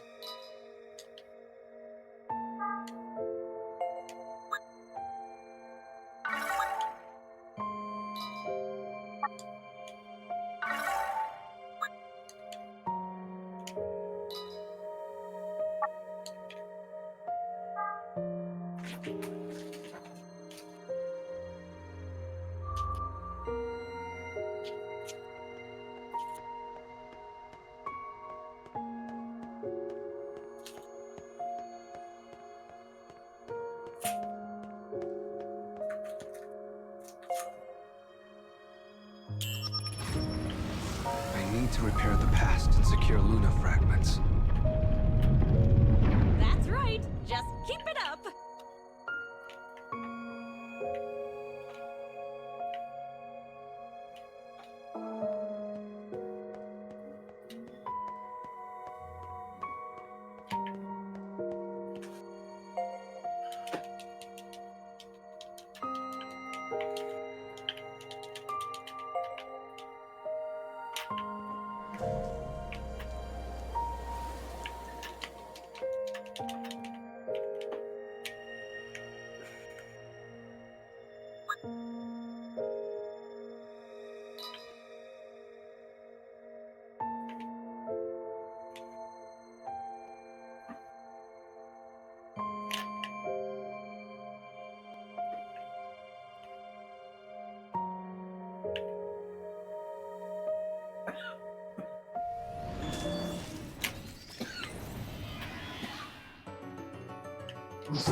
I guess we've got no choice.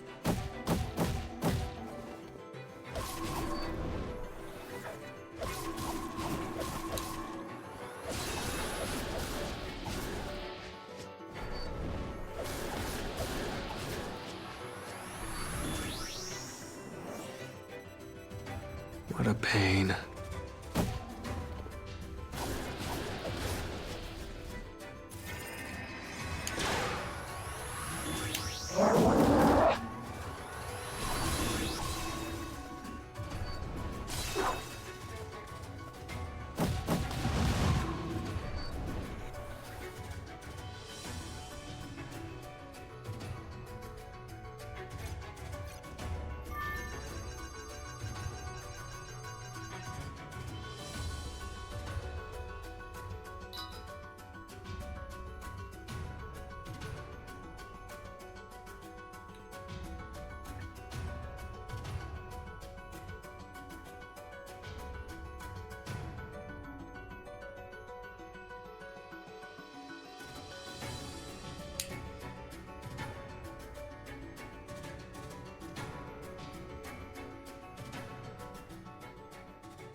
Last story reminded me of 1001 Nights. Exactly. What's that? A collection of folktales. I think I saw it in the library once. Read it to me for bedtime, Mumsy. Yeah, they're not really stories for babies.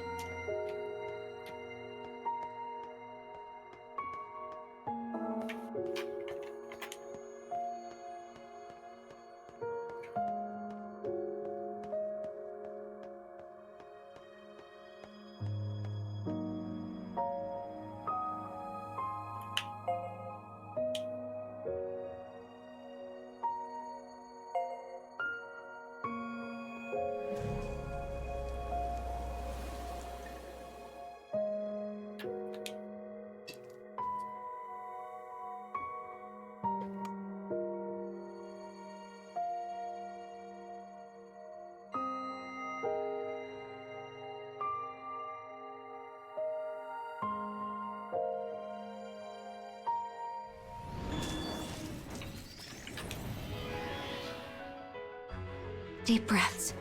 We're fine.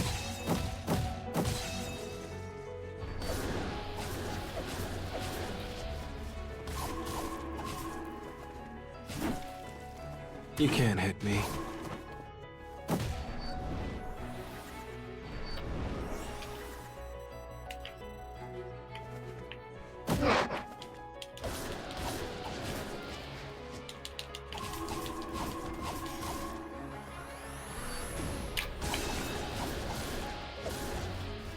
Let's do this.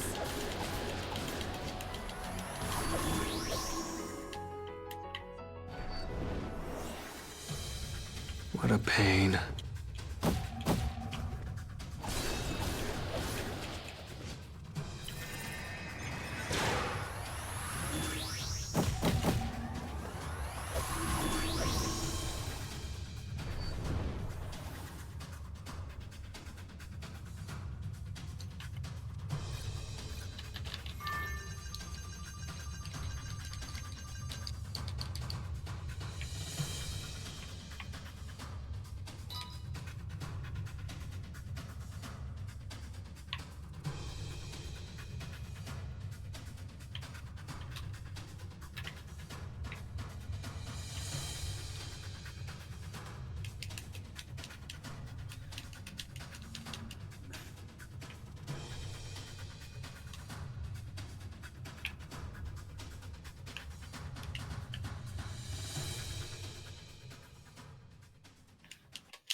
I don't exactly love heights.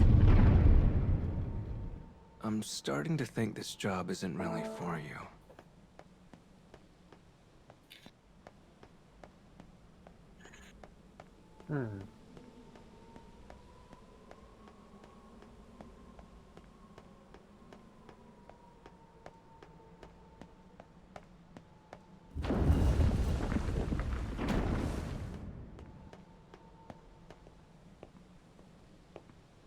Don't be so selfish.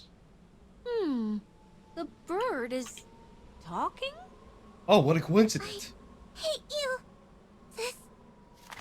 Hey, where are you going? Are they fighting?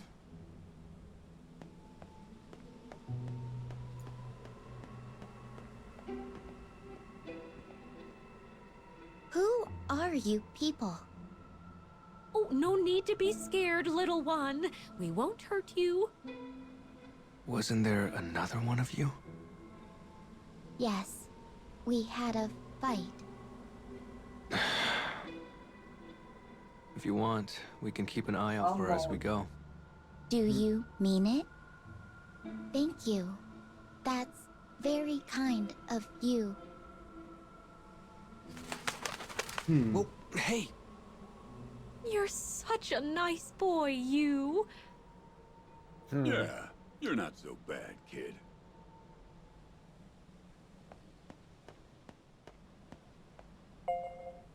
This device should take us where we need to go. Give it a poke.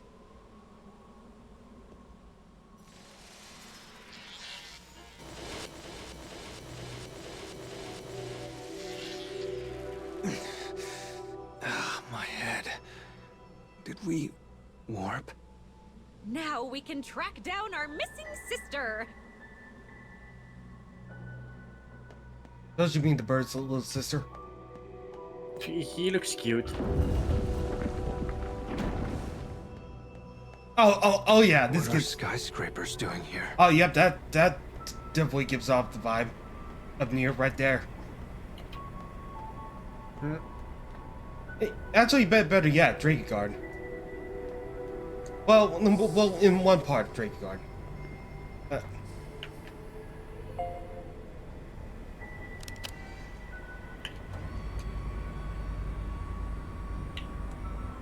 Ridiculous.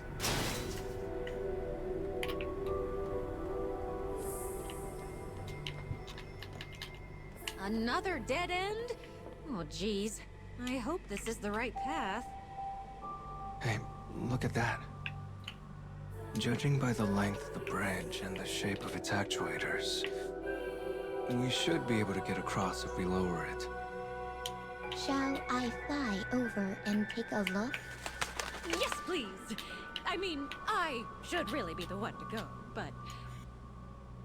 Don't force yourself. We know you don't like heights.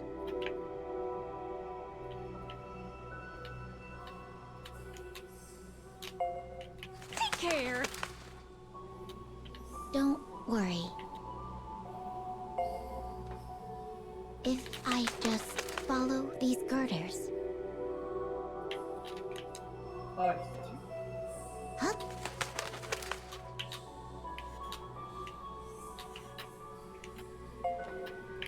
What?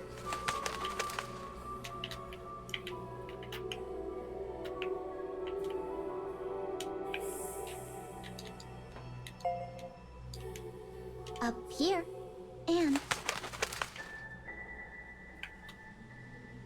there's a lever here.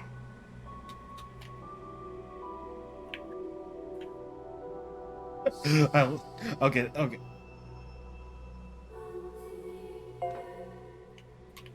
If I pull this,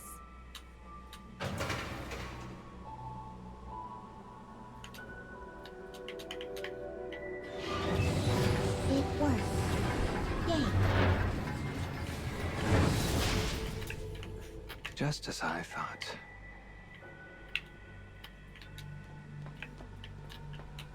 This looks like a construction site.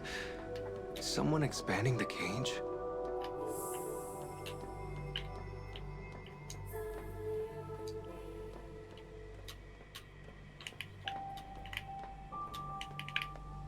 I'm glad you made it across.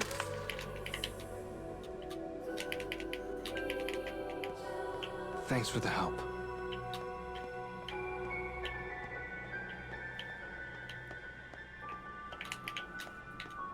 Oh, we got another Scarecrow.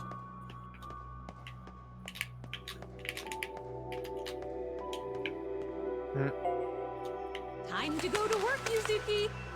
Take care in there.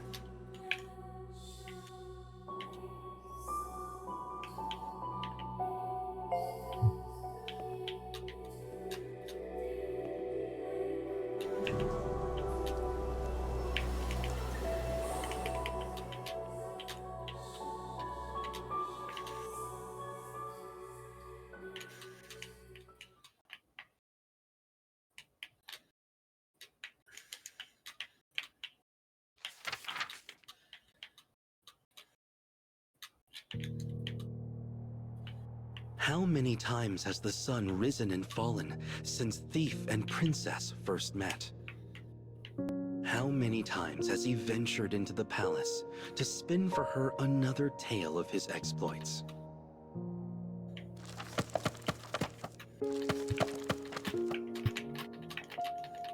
One day, he tells of an instrument which speaks. Another day, a spring of gold within a jar. But no matter the tale, and no matter how skillful the telling, the princess never smiles.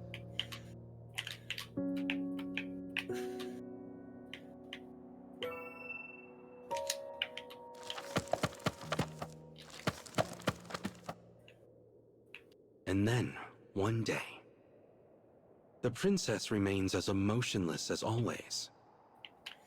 Yet as the thief turns to leave, she slowly approaches him.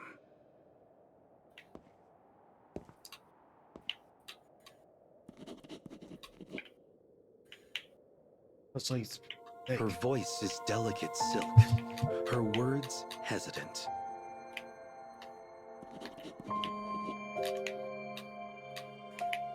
The thief's heart leaps when he hears her speak for the first time. Before he leaves, he swears to her this: "I shall make you smile on the morrow."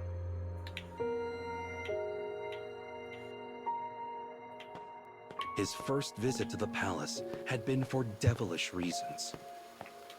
But after many days and nights, he now finds himself genuinely wishing to see the princess smile.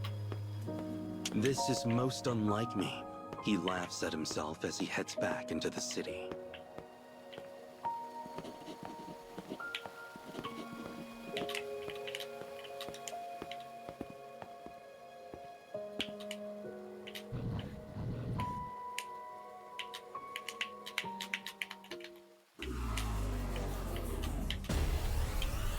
Is that Sergio, you know, I should have said this earlier, but I can hear your controller.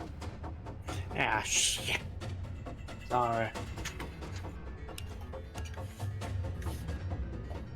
It's all good. I don't want to sound rude. No, it's just that I didn't notice. I thought that my controller was just quiet, but no, it's not. Deep breaths. We're fine.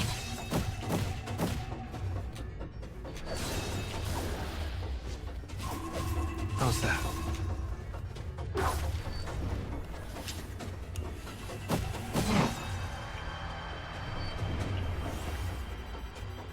What a pain.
After leaving the palace, he steals an apple from the market to fill his empty stomach. As he sets off for home, his gaze turns to the starry night sky above. Wait, what the hell?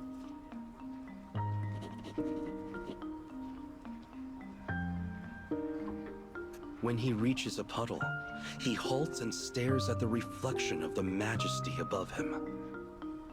It contains unfathomable depths, as though a hole has fallen open in the very world itself.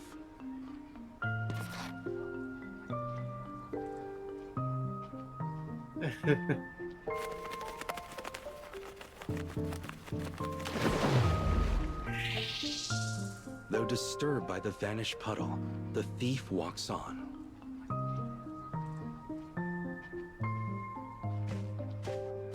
Strange, but alright.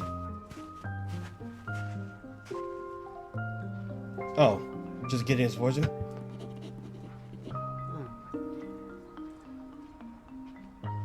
A fortune teller calls to him from a stall blanketed in a black canopy. She is dressed in a mystical manner, almost as if clad in night itself. The crystal ball on the table shimmers like the stars.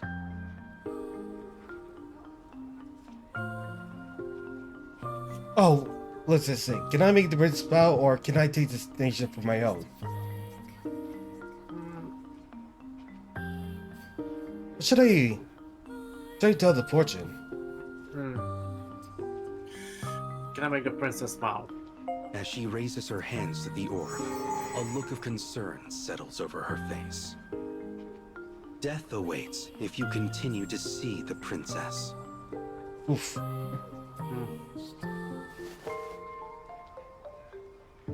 The thief bursts out laughing at the fortune. A future is something I take for myself. Yeah, don't get all cocky. It's This is NieR after all. Oh yeah. He is a thief. He has spent his whole life stealing whatever he likes. Money, food, even lives. And why does he want the princess's smile? Steal the Because country. a future was once stolen from him. For you see, there was once a smile he was unable to reclaim.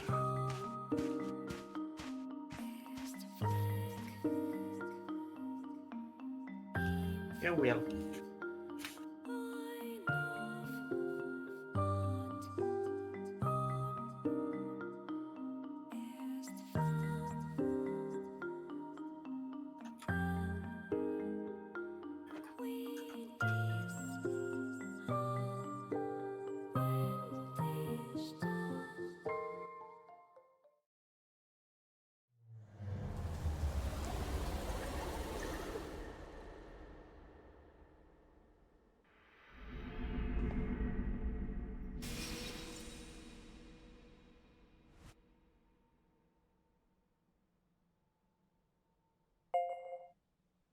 Hey, so the black bird we saw in there.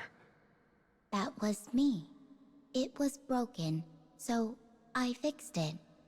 You've been a huge help. That part about him dying if he keeps seeing the princess sounds an awful lot like a curse. It's just a fortune. It doesn't mean anything.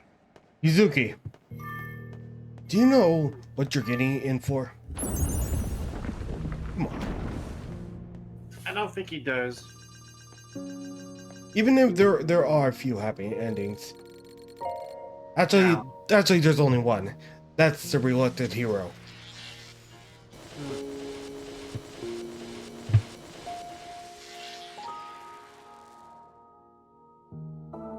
Are you worried about your sister? Of course. Worrying is what big sisters do.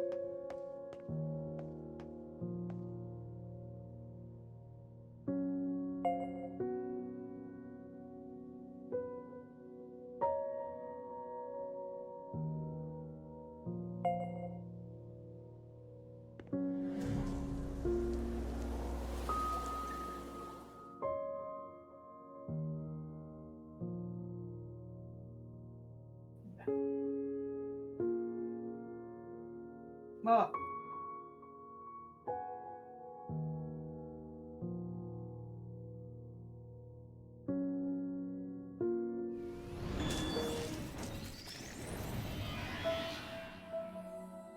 Deep breaths. We're fine.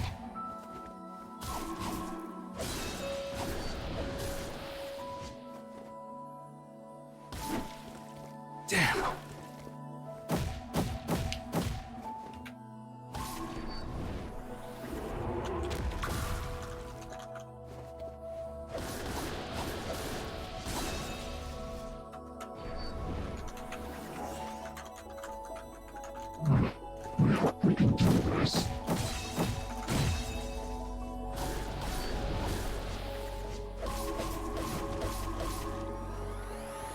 Let's do this.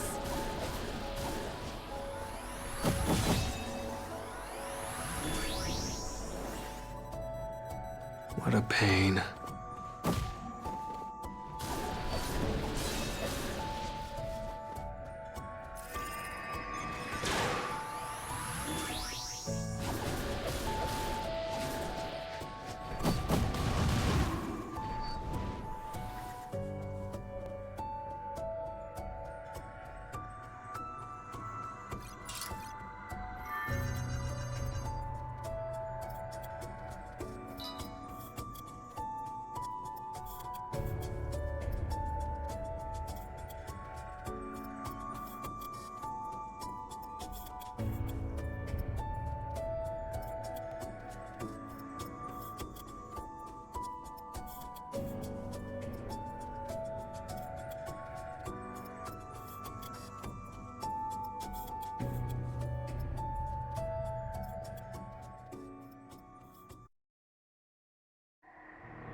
Oh, that's... no! Stay away from me! Hurry, before we lose sight of her!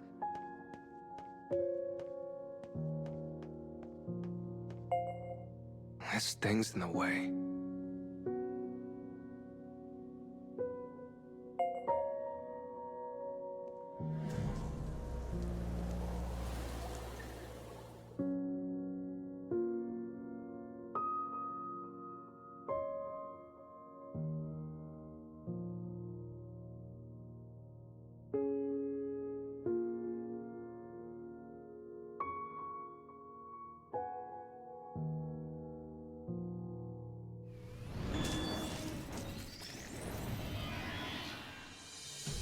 Deep breaths.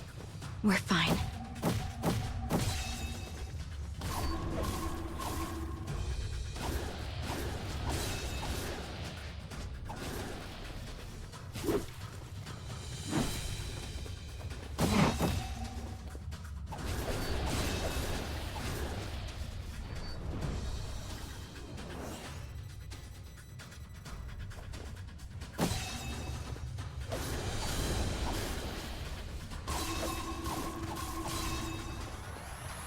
Hope this helps.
Why is she running away?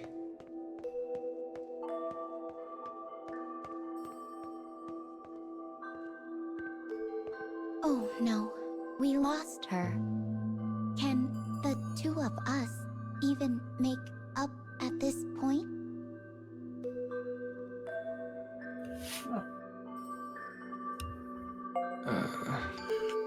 You'll be fine.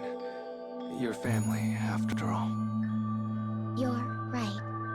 Thank you. Hey, stop flapping on me. You don't look too bothered by it, kid.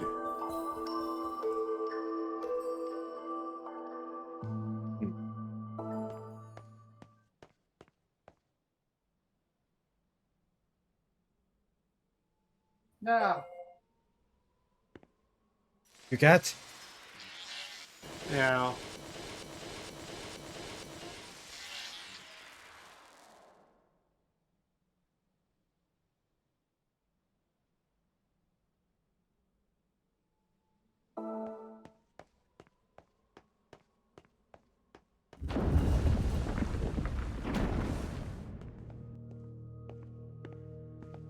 Look at all these rooms.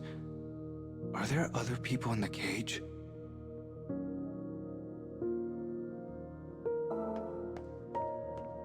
Every now and then, people get lost and wander in here. Then they try to dispose of us. That's horrible.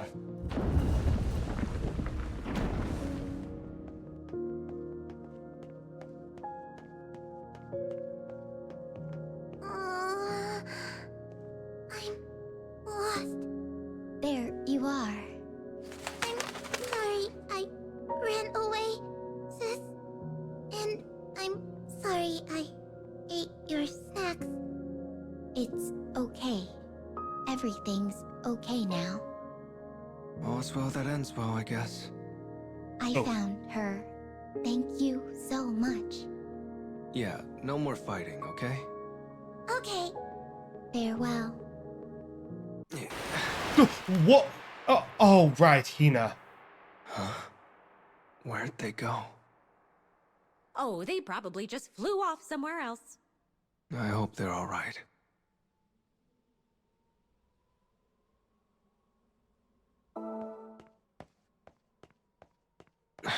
Yikes. What you thinking about? When I was a kid, my sister and I used to fight over the stupidest stuff. And I feel like most of it was because of me. Are those nice memories to look back on? I'm not sure.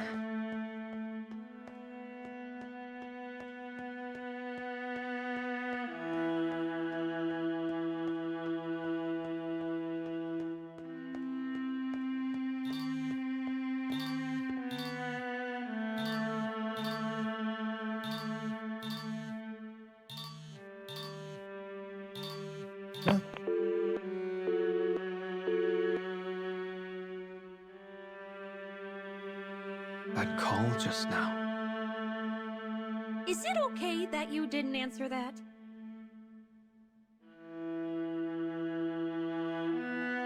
Oh.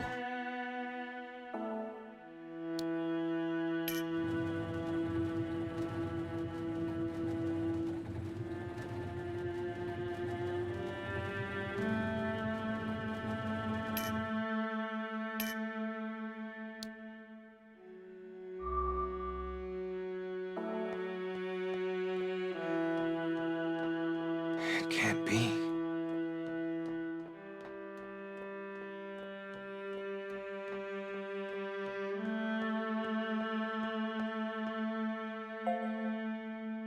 Well, you've been acting a little strange, you. What do you say we take a break? No, I'm fine.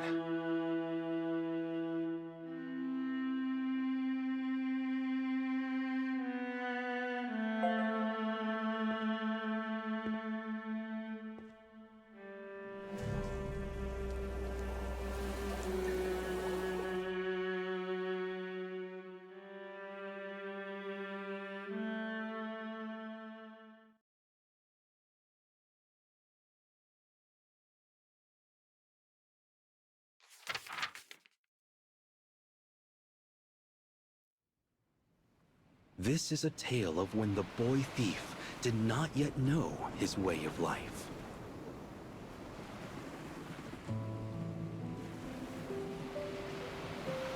A trade ship groans under stacks of cargo. That it even floats is a small miracle. The boy is a slave, his treatment as harsh and unrelenting as the heat in summer.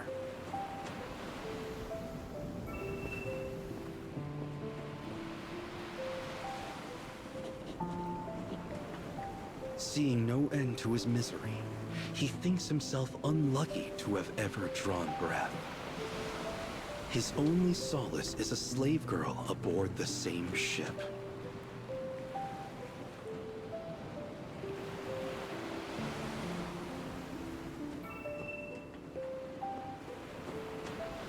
The girl's clothes have been discarded along with the garbage. Her smile holds the power to part the darkest clouds. It has pulled the boy free from his despair uncountable times.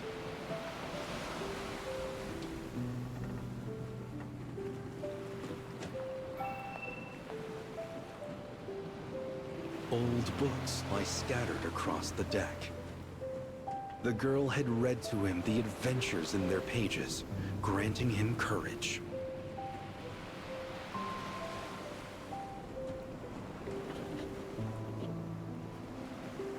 But now, she smiles no longer.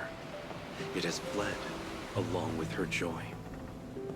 The boy comes to a decision.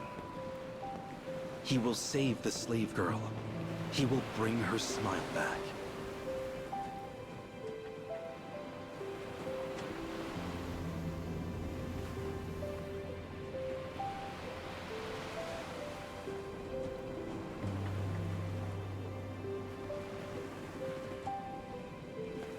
The ship drifts on the wind from one continent to the next.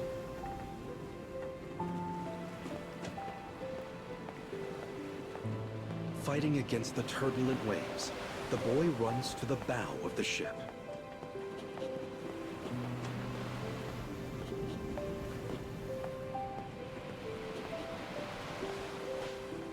Oh. Oh. Of course. This man does not think of his slaves as people, and his treatment is both cruel and unjust. He is the reason she no longer smiles.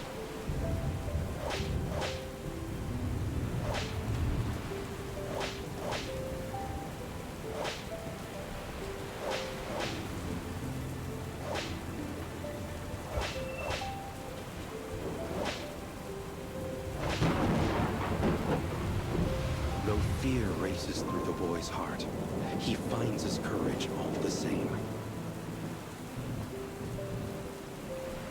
The captain mocks the boy with a grin.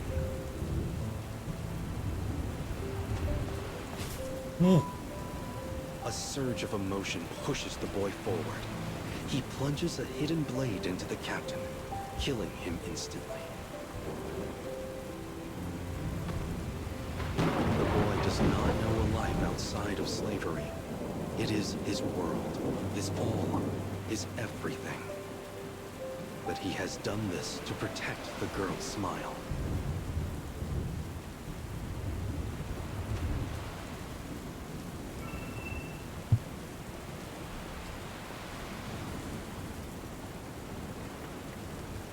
He speaks gently to the wounded girl, telling her they are now free. Alas, her spirit has shattered under the abuse and can never be made whole.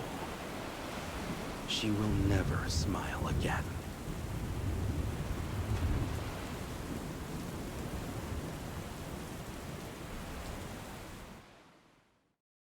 The boy learns an important lesson that day.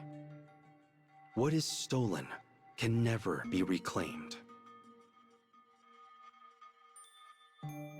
And so he arrives at a decision. He will join the side of the takers, so nothing can ever be stolen from him again.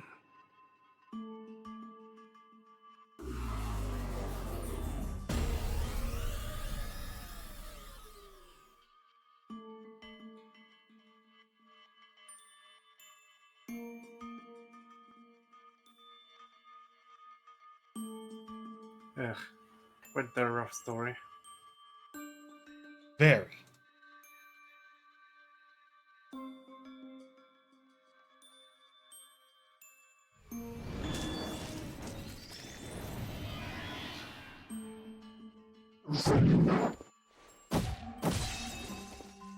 And I don't suppose his life is gonna be any better after that.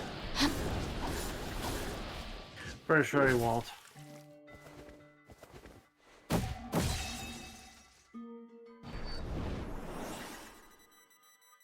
What a pain.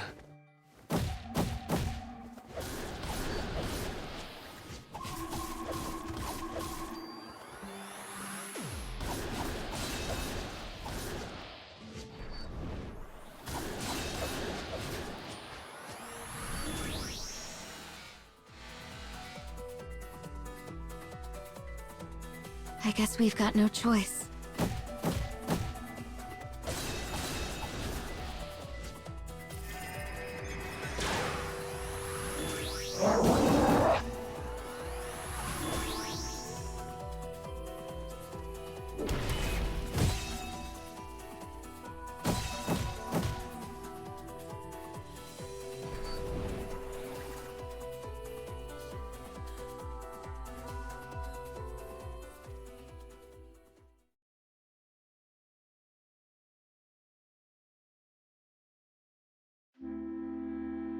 The princess in the palace reminds the thief so much of the girl. He is trying to return the smile which was lost all those many years ago. And so he tells her wild tales of adventure, just as the girl once did for him.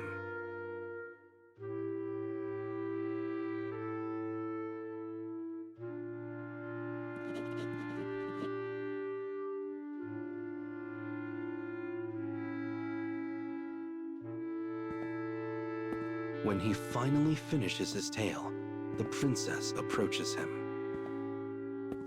"Take me from this place," she whispers. "I will," he says, "tonight." I see.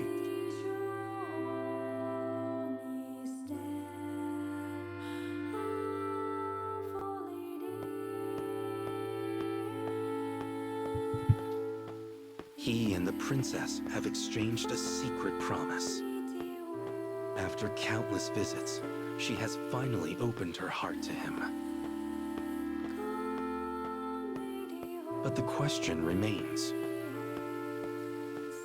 can he return her smile?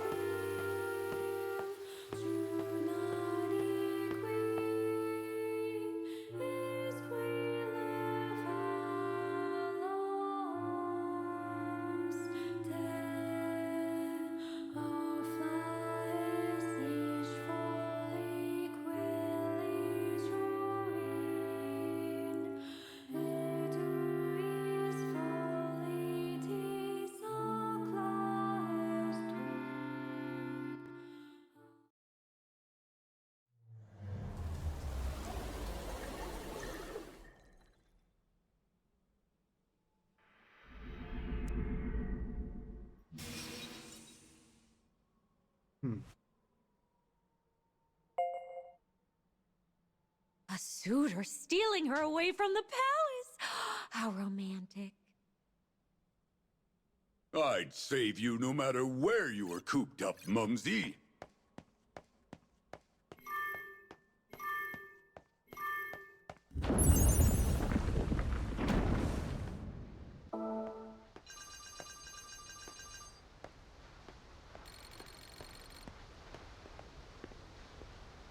Yeah, not again. Wait, what? Nina? My sister is here. What's she She's in doing this here? world. I'm sure of it. I'm pretty sure we should be the only ones in this part of the cage. Mama's word is law around here. Don't you trust her? That's not it. Bruh.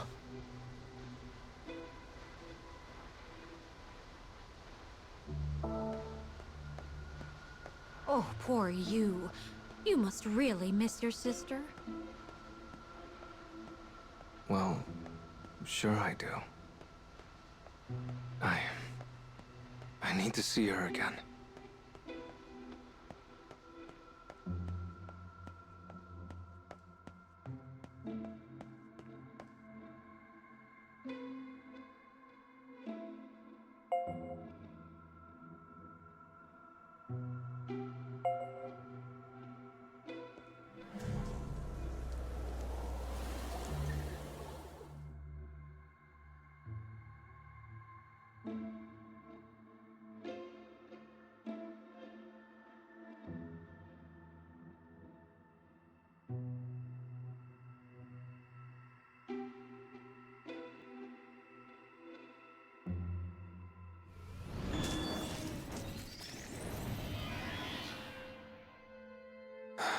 I guess we're doing this.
Not again.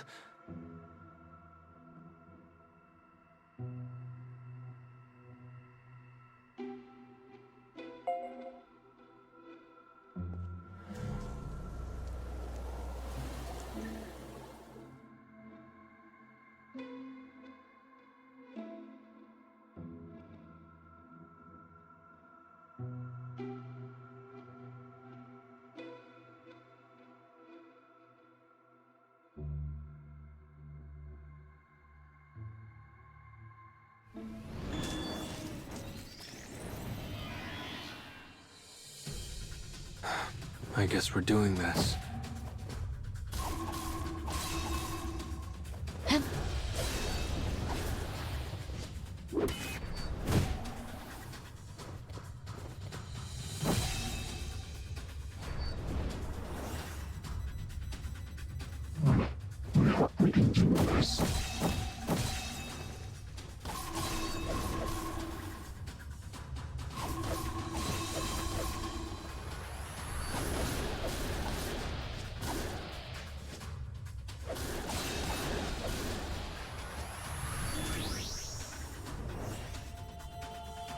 I guess we've got no choice.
Our third scarecrow should be just ahead.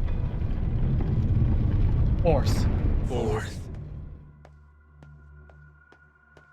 Oh, dang it.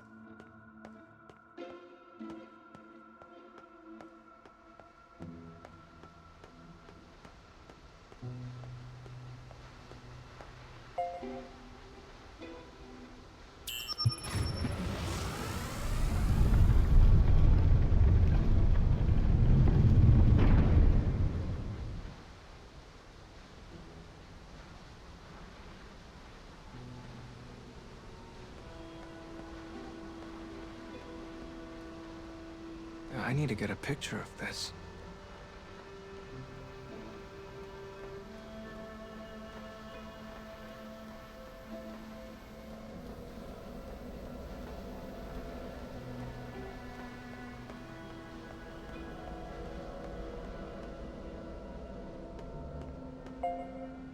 Now let's see how the story of the boy and the princess.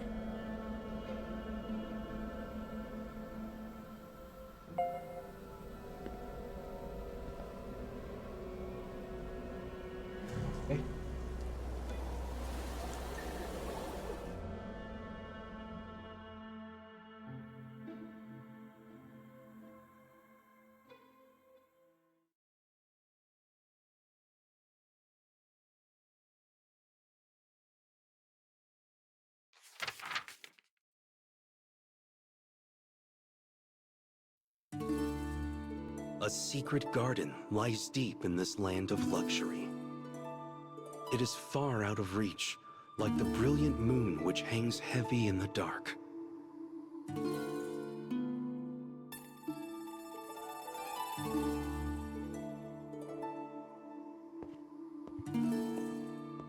Ain't that familiar?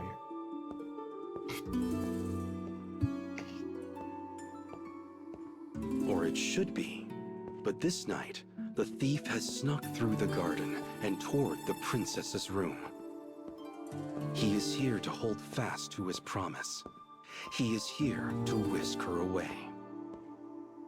As the princess awaits her salvation, he pulls her into a tight embrace.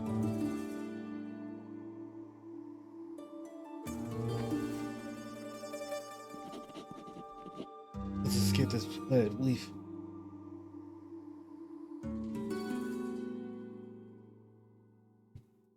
And together, they steal away into the night.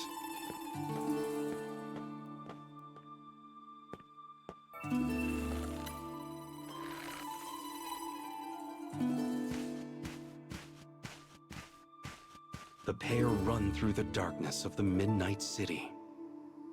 The warm lights of the palace are small and distant things.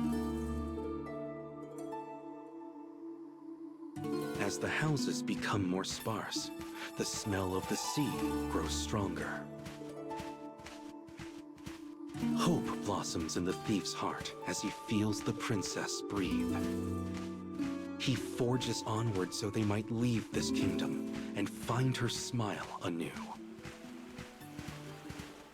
Stars twinkle above the quiet bay as though blessing them.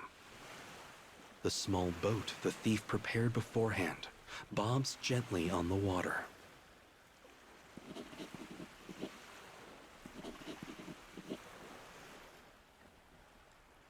The thief does as his heart bids him. He says, "Because I wish to see you smile."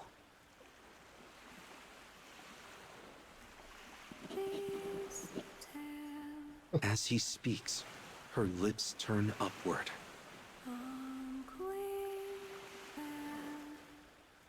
The moonlight illuminating her white veil makes it difficult to see her face.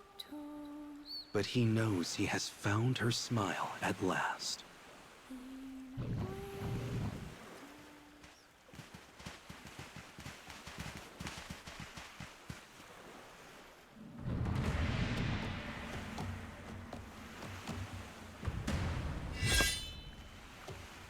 Suddenly, A big guards sword. clad in black appear. Pretty big. Look, The scimitar. thief produces his blade. He will not permit them to interfere with their voyage.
What a pain.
The poison coating the enemy weapons attempts to steal his consciousness.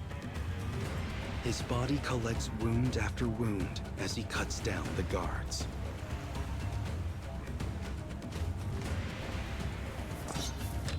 But who should then appear but the fortune teller, the self-same one he met all those nights ago? Oh, what the Kill fuck? him, she commands. The thief has no strength left to ponder this new development.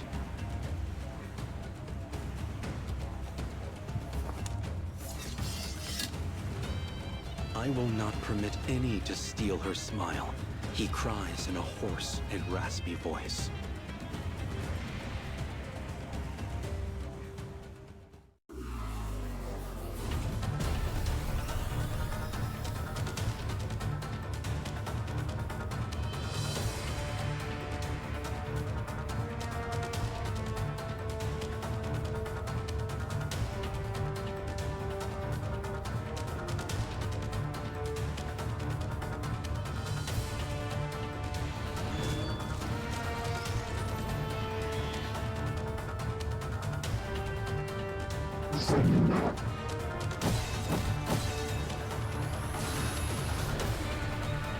How's that?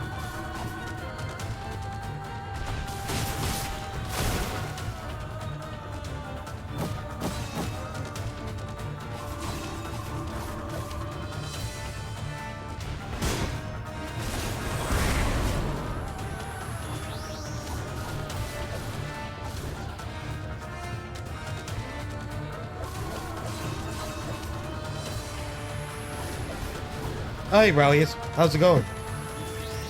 Oh, thanks.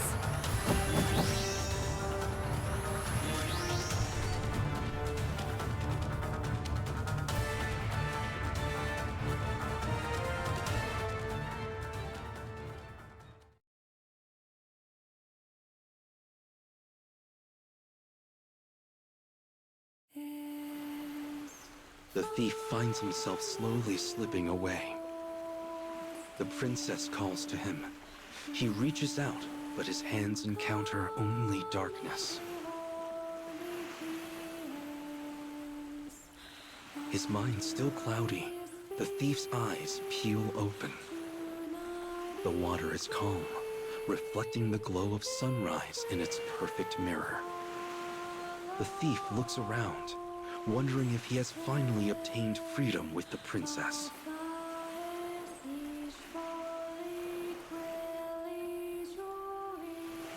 But he finds only the fortune teller, the same one who had foretold his death.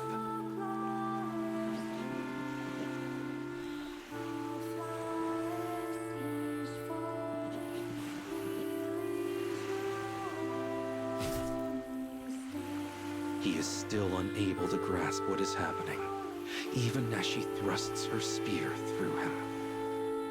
His eyes bore into her, ablaze with hate.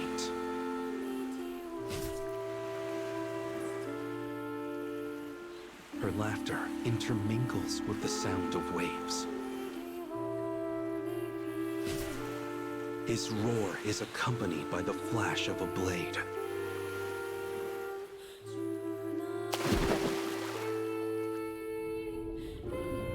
Entangled like lovers, they vanish into the depths. Was I able to return her smile? The fortune teller's laugh envelops the thief's entire being. It covers his thoughts in darkness until the end.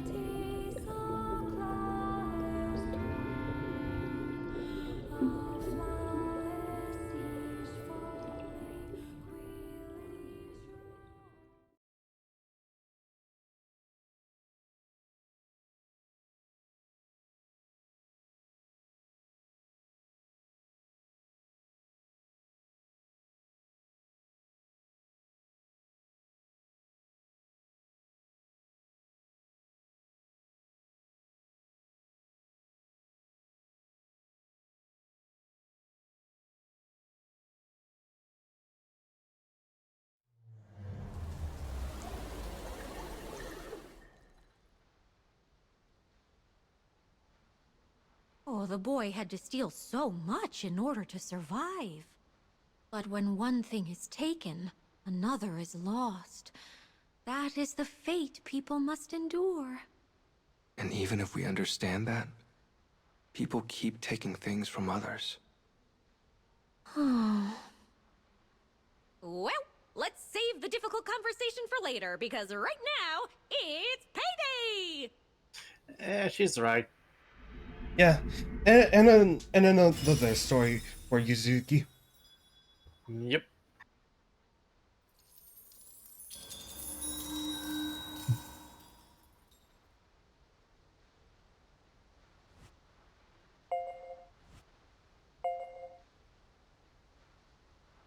Let's go farther in.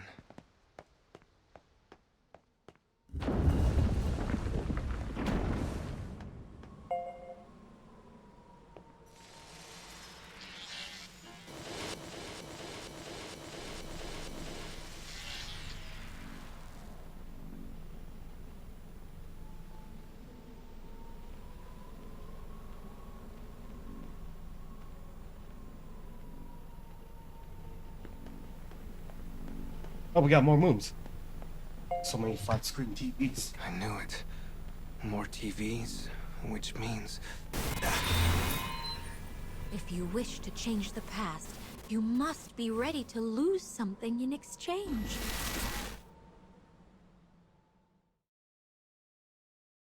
What?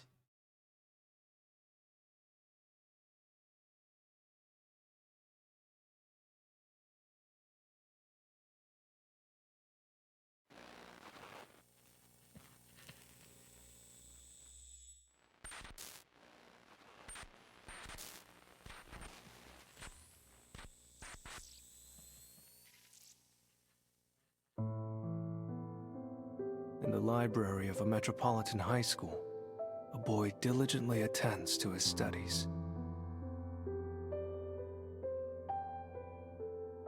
When he visits his mother in the hospital, he remains quiet, speaking only when necessary. She is bedridden as a result of her husband's abuse. The boy has devoted his life to becoming a doctor, so he might save his beloved mother's life.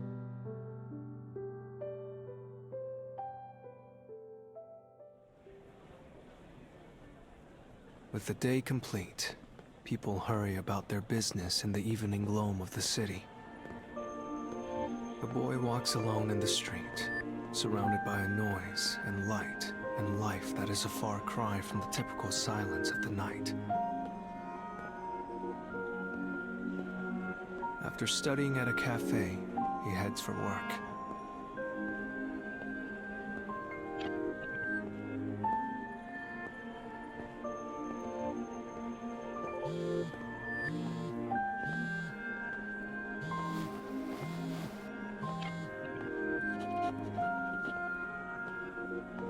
The boy makes a perfunctory apology and hangs up before the voice on the other end is finished.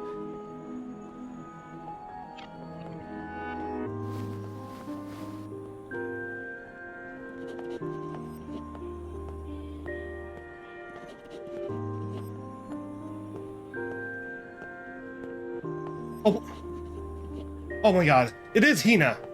I was so right about the background characters. A familiar loathing for society passes across his features as he jogs down the street.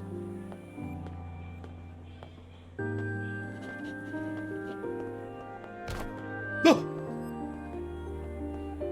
Suddenly, he bumps into a group of fellow high school students.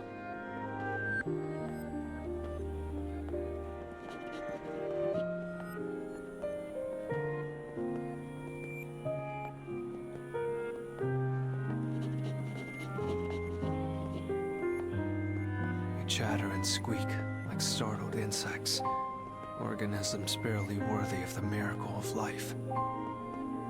Deeming the interaction not worth his time, he mutters his second false apology of the evening before hurrying from the scene.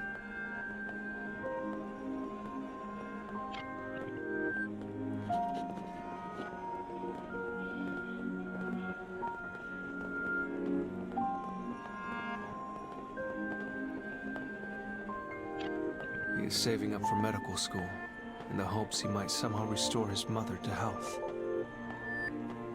He studies until words blur across the page, then works multiple jobs to save tuition money.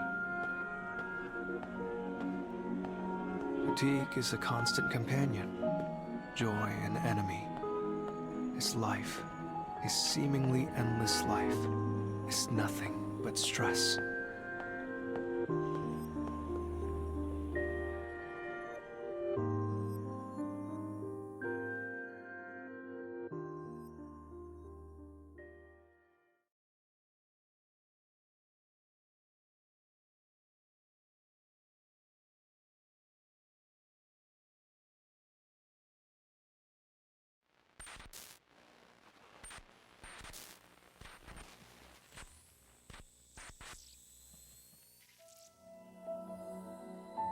Summoned by his mother's physician, the boy sits quietly in the hospital consultation room. The man opposite slowly begins to speak.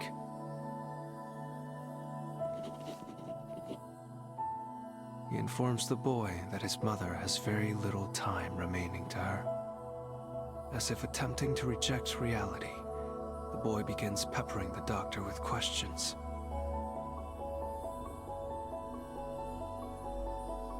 How did this happen? The doctor explains that his mother's congenital heart condition is worsening by the day. As he delves into the situation in detail, the solution becomes increasingly clear.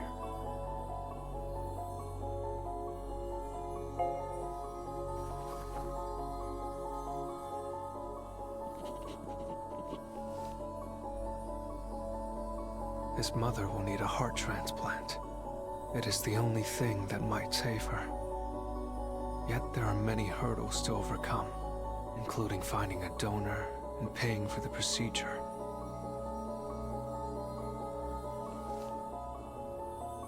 When this cruel reality is finally laid before him, the boy's thoughts dissolve into mist. Why are our lives like this? It is a question he has asked uncountable times, yet the answer is always the same. It is his father's fault, the man who abused his mother horribly before abandoning them both. And so, this day ends like all the others, with hot rage accumulating in his heart, like so much ash from a fire.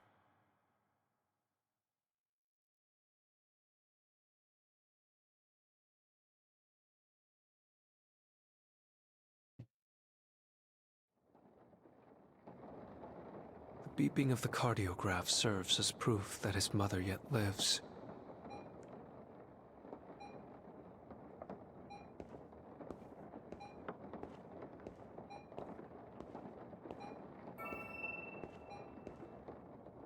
As she begins to moan softly in her sleep, he reaches out and quietly takes her hand.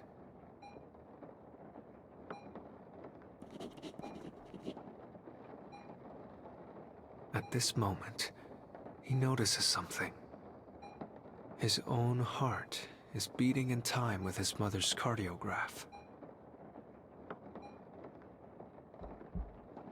As realization spreads across his face, he places his free hand over his chest. If it's a heart you need,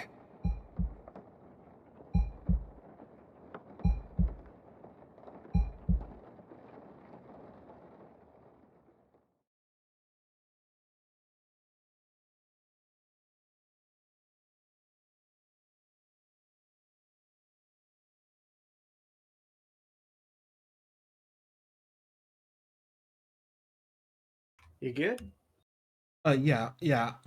Oh, yeah, I'm doing fine. I'm just, It's her fault. It's all her fault.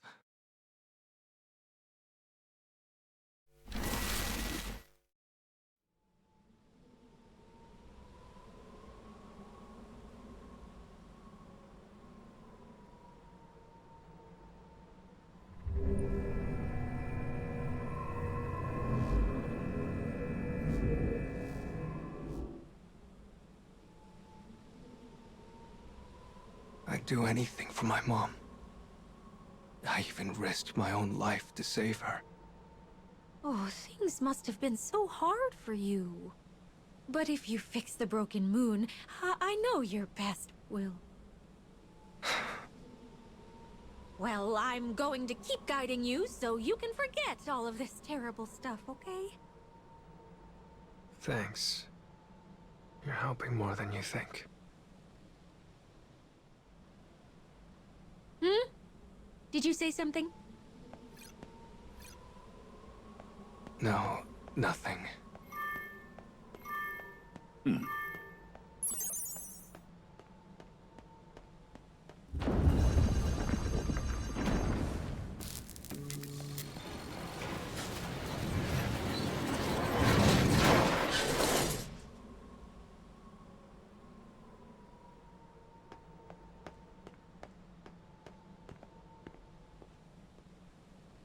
All right then. Just leave the rest to me.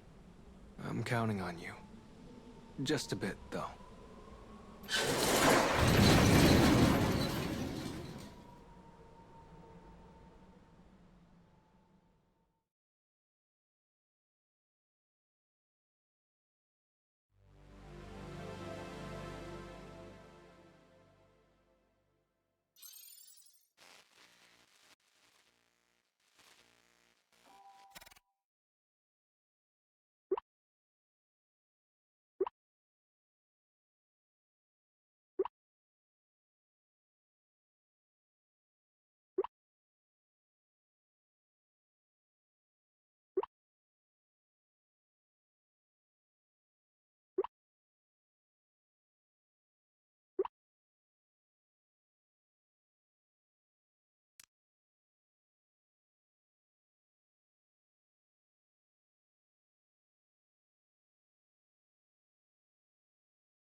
Oh, that's almost 1 gigabyte.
My phone's been updated again.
We'll find the last Luna fragment here, right?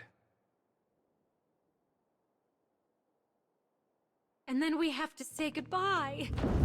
Oh, I can feel the waterworks coming! Don't cry, Mama. He may go, but you'll always have me. Oh.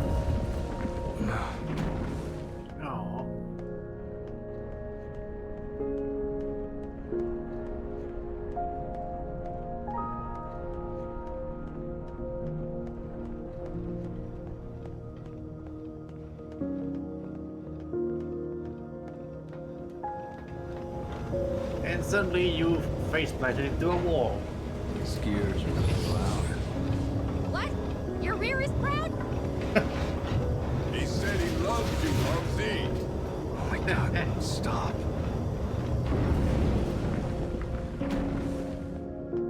And now for this story. This is our first dark scarecrow.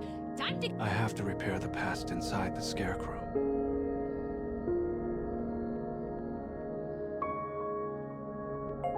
Oh, that's odd. What? No character this time, bro.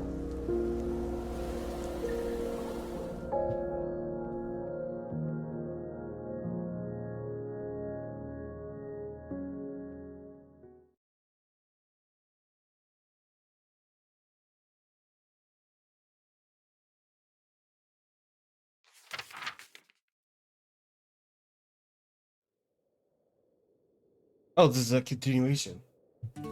Tonight, I weave for you the tale of a kingdom wreathed by sea and sand. The heroine of our story is a charming princess who Oh, hey. seeks true love for herself. We're Keep just playing. I just got my Rolling over dinner. both sea and desert, this kingdom I told you I was thrives gonna be a in bit trade. late, so I gotta start eating. And its queen has issued a notice. My beautiful princess no longer smiles. Any man who returns her joy may have her. The men in the courtyard queue in place, waiting to claim the princess for themselves.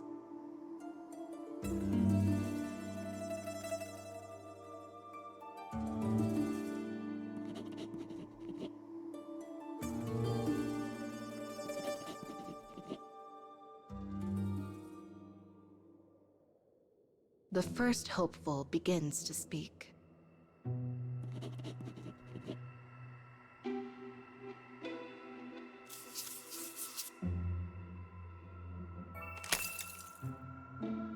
But his words do not reach her.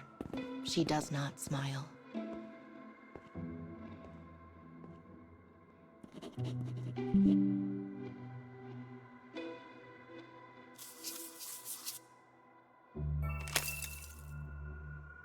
The men's words are hollow things. They tell the princess they see her only for her station.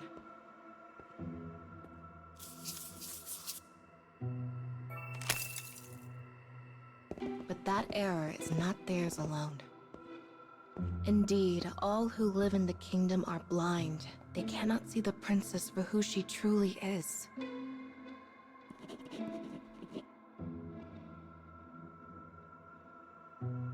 With her face a stone, the men surrender and return to their homes. No one understands me, she sighs.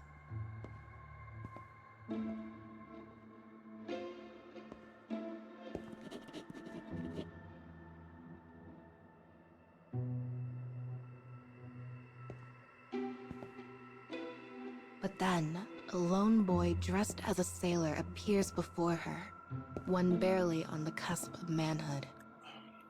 He makes no mark on her, for today she has seen more strange men than there are stars in the sky.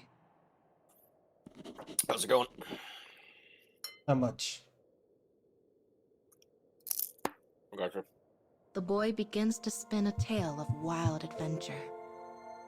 He speaks of a djinn he met on a journey. He speaks of desert islands filled with wonders, of seas so vast their edges have never been found. The princess is enraptured by his tale. She stares at him from behind her veil, saying not a word. On the queen's signal, the boy is escorted away.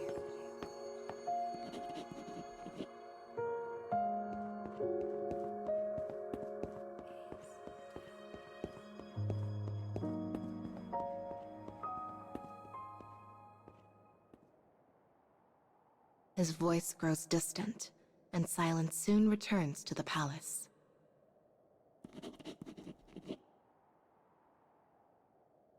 As the princess ponders this development, another uninvited guest comes to see her. Oh, is my picture okay? Yep. What the hell? I think it's Jafar. Jaffa. No, that ain't right. I know. I'm just. I'm going by the Disney's Aladdin movie. Remember when Jafar turned into a snake? It's a cobra. Yeah, he turned into a cobra. Remember? It's at the end of the movie. The big fight scene. Yes.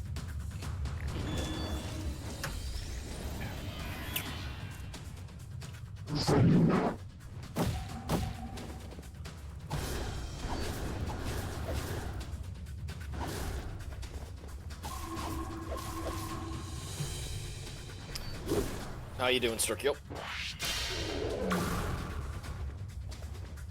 Sturkio? Sturkio? Sturkio is dead. I guess we've got Oh, no no. choice. No, I probably just doing something. Maybe he had to take care of How'd his you mom like for a second. that?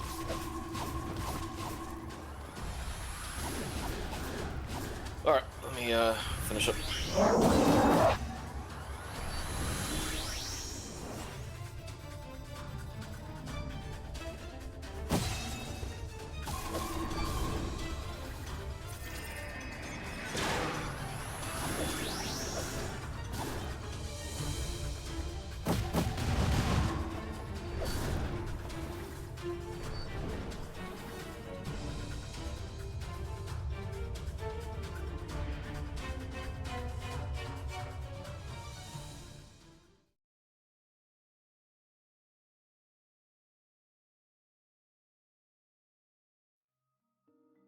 The dark of night falls over the palace as the princess rushes through its halls. The fantastical palace in which she lives is in truth a prison that has stolen her freedoms. The words she uses, the way she acts, even the order in which she eats her food. Every aspect of her life had been decided from the day of her birth.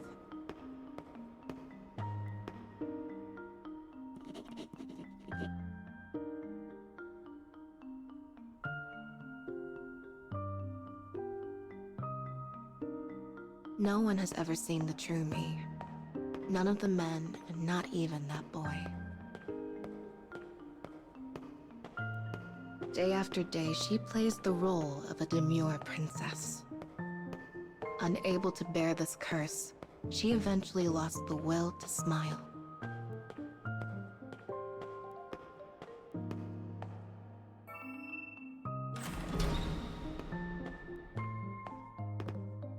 Her bedroom is adorned with the most elegant and fanciful decorations. It is one of the few places she can find peace.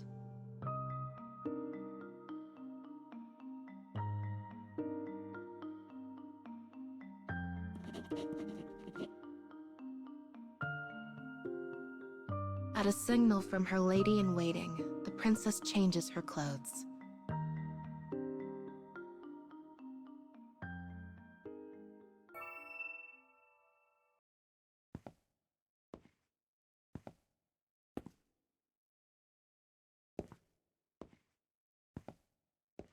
The moon once again emerges from behind the clouds. Wait.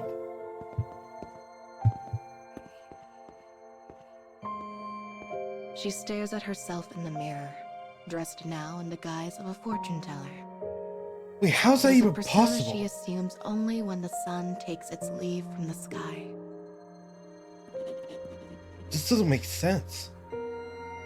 Like, it was just shown in the last scene, like that the princess and the fortune teller are in the same scene. She orders her lady-in-waiting to keep watch, then slips from the palace without a sound. There has to be some reason for that. They're one and the same. Yeah, but They're one and the same. Because this is exactly what happened in Crystallis. She will be greeted by the bustle of a city bathed in danger and Also, vice. think kind of like, remember, And it is there that she will Dopino, slip the pent-up Diavolo, frustrations of her one and the same. carefully orchestrated life. no, it's just like when I just saw like the previous story, like at the ending, like before they bled to both, like he was confronted by the fortune teller while the princess is behind him, even though they're both the same people. Yeah. There's two halves of the same person. Yeah, but There can be. Remember Fight Club, where it felt like it was two halves of the same guy. Remember? You can have that disorder where you literally project yourself in two places at one time. Oh. Sauce? Mentally, yeah. What's my mom? Okay, now what? Now what is this mama speaking to? Speaky do? Oh, hi! You're back. Nice job. Oh, Bobby, don't you know? Let's go, Bobby. Let's go, Bobby. Well, no, see, this mama reminds me of This past Bobby's took mom and place in the Bobby's same world. world as last time. Oh. I had my suspicions about that desert Yeah, kingdom old Fox Good princess.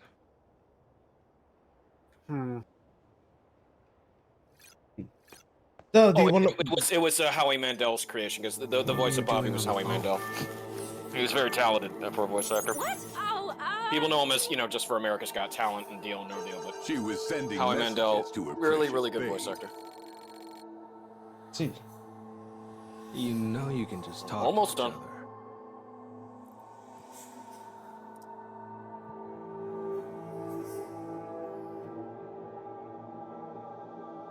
Hey, anyways, I'm gonna go ahead and be right back.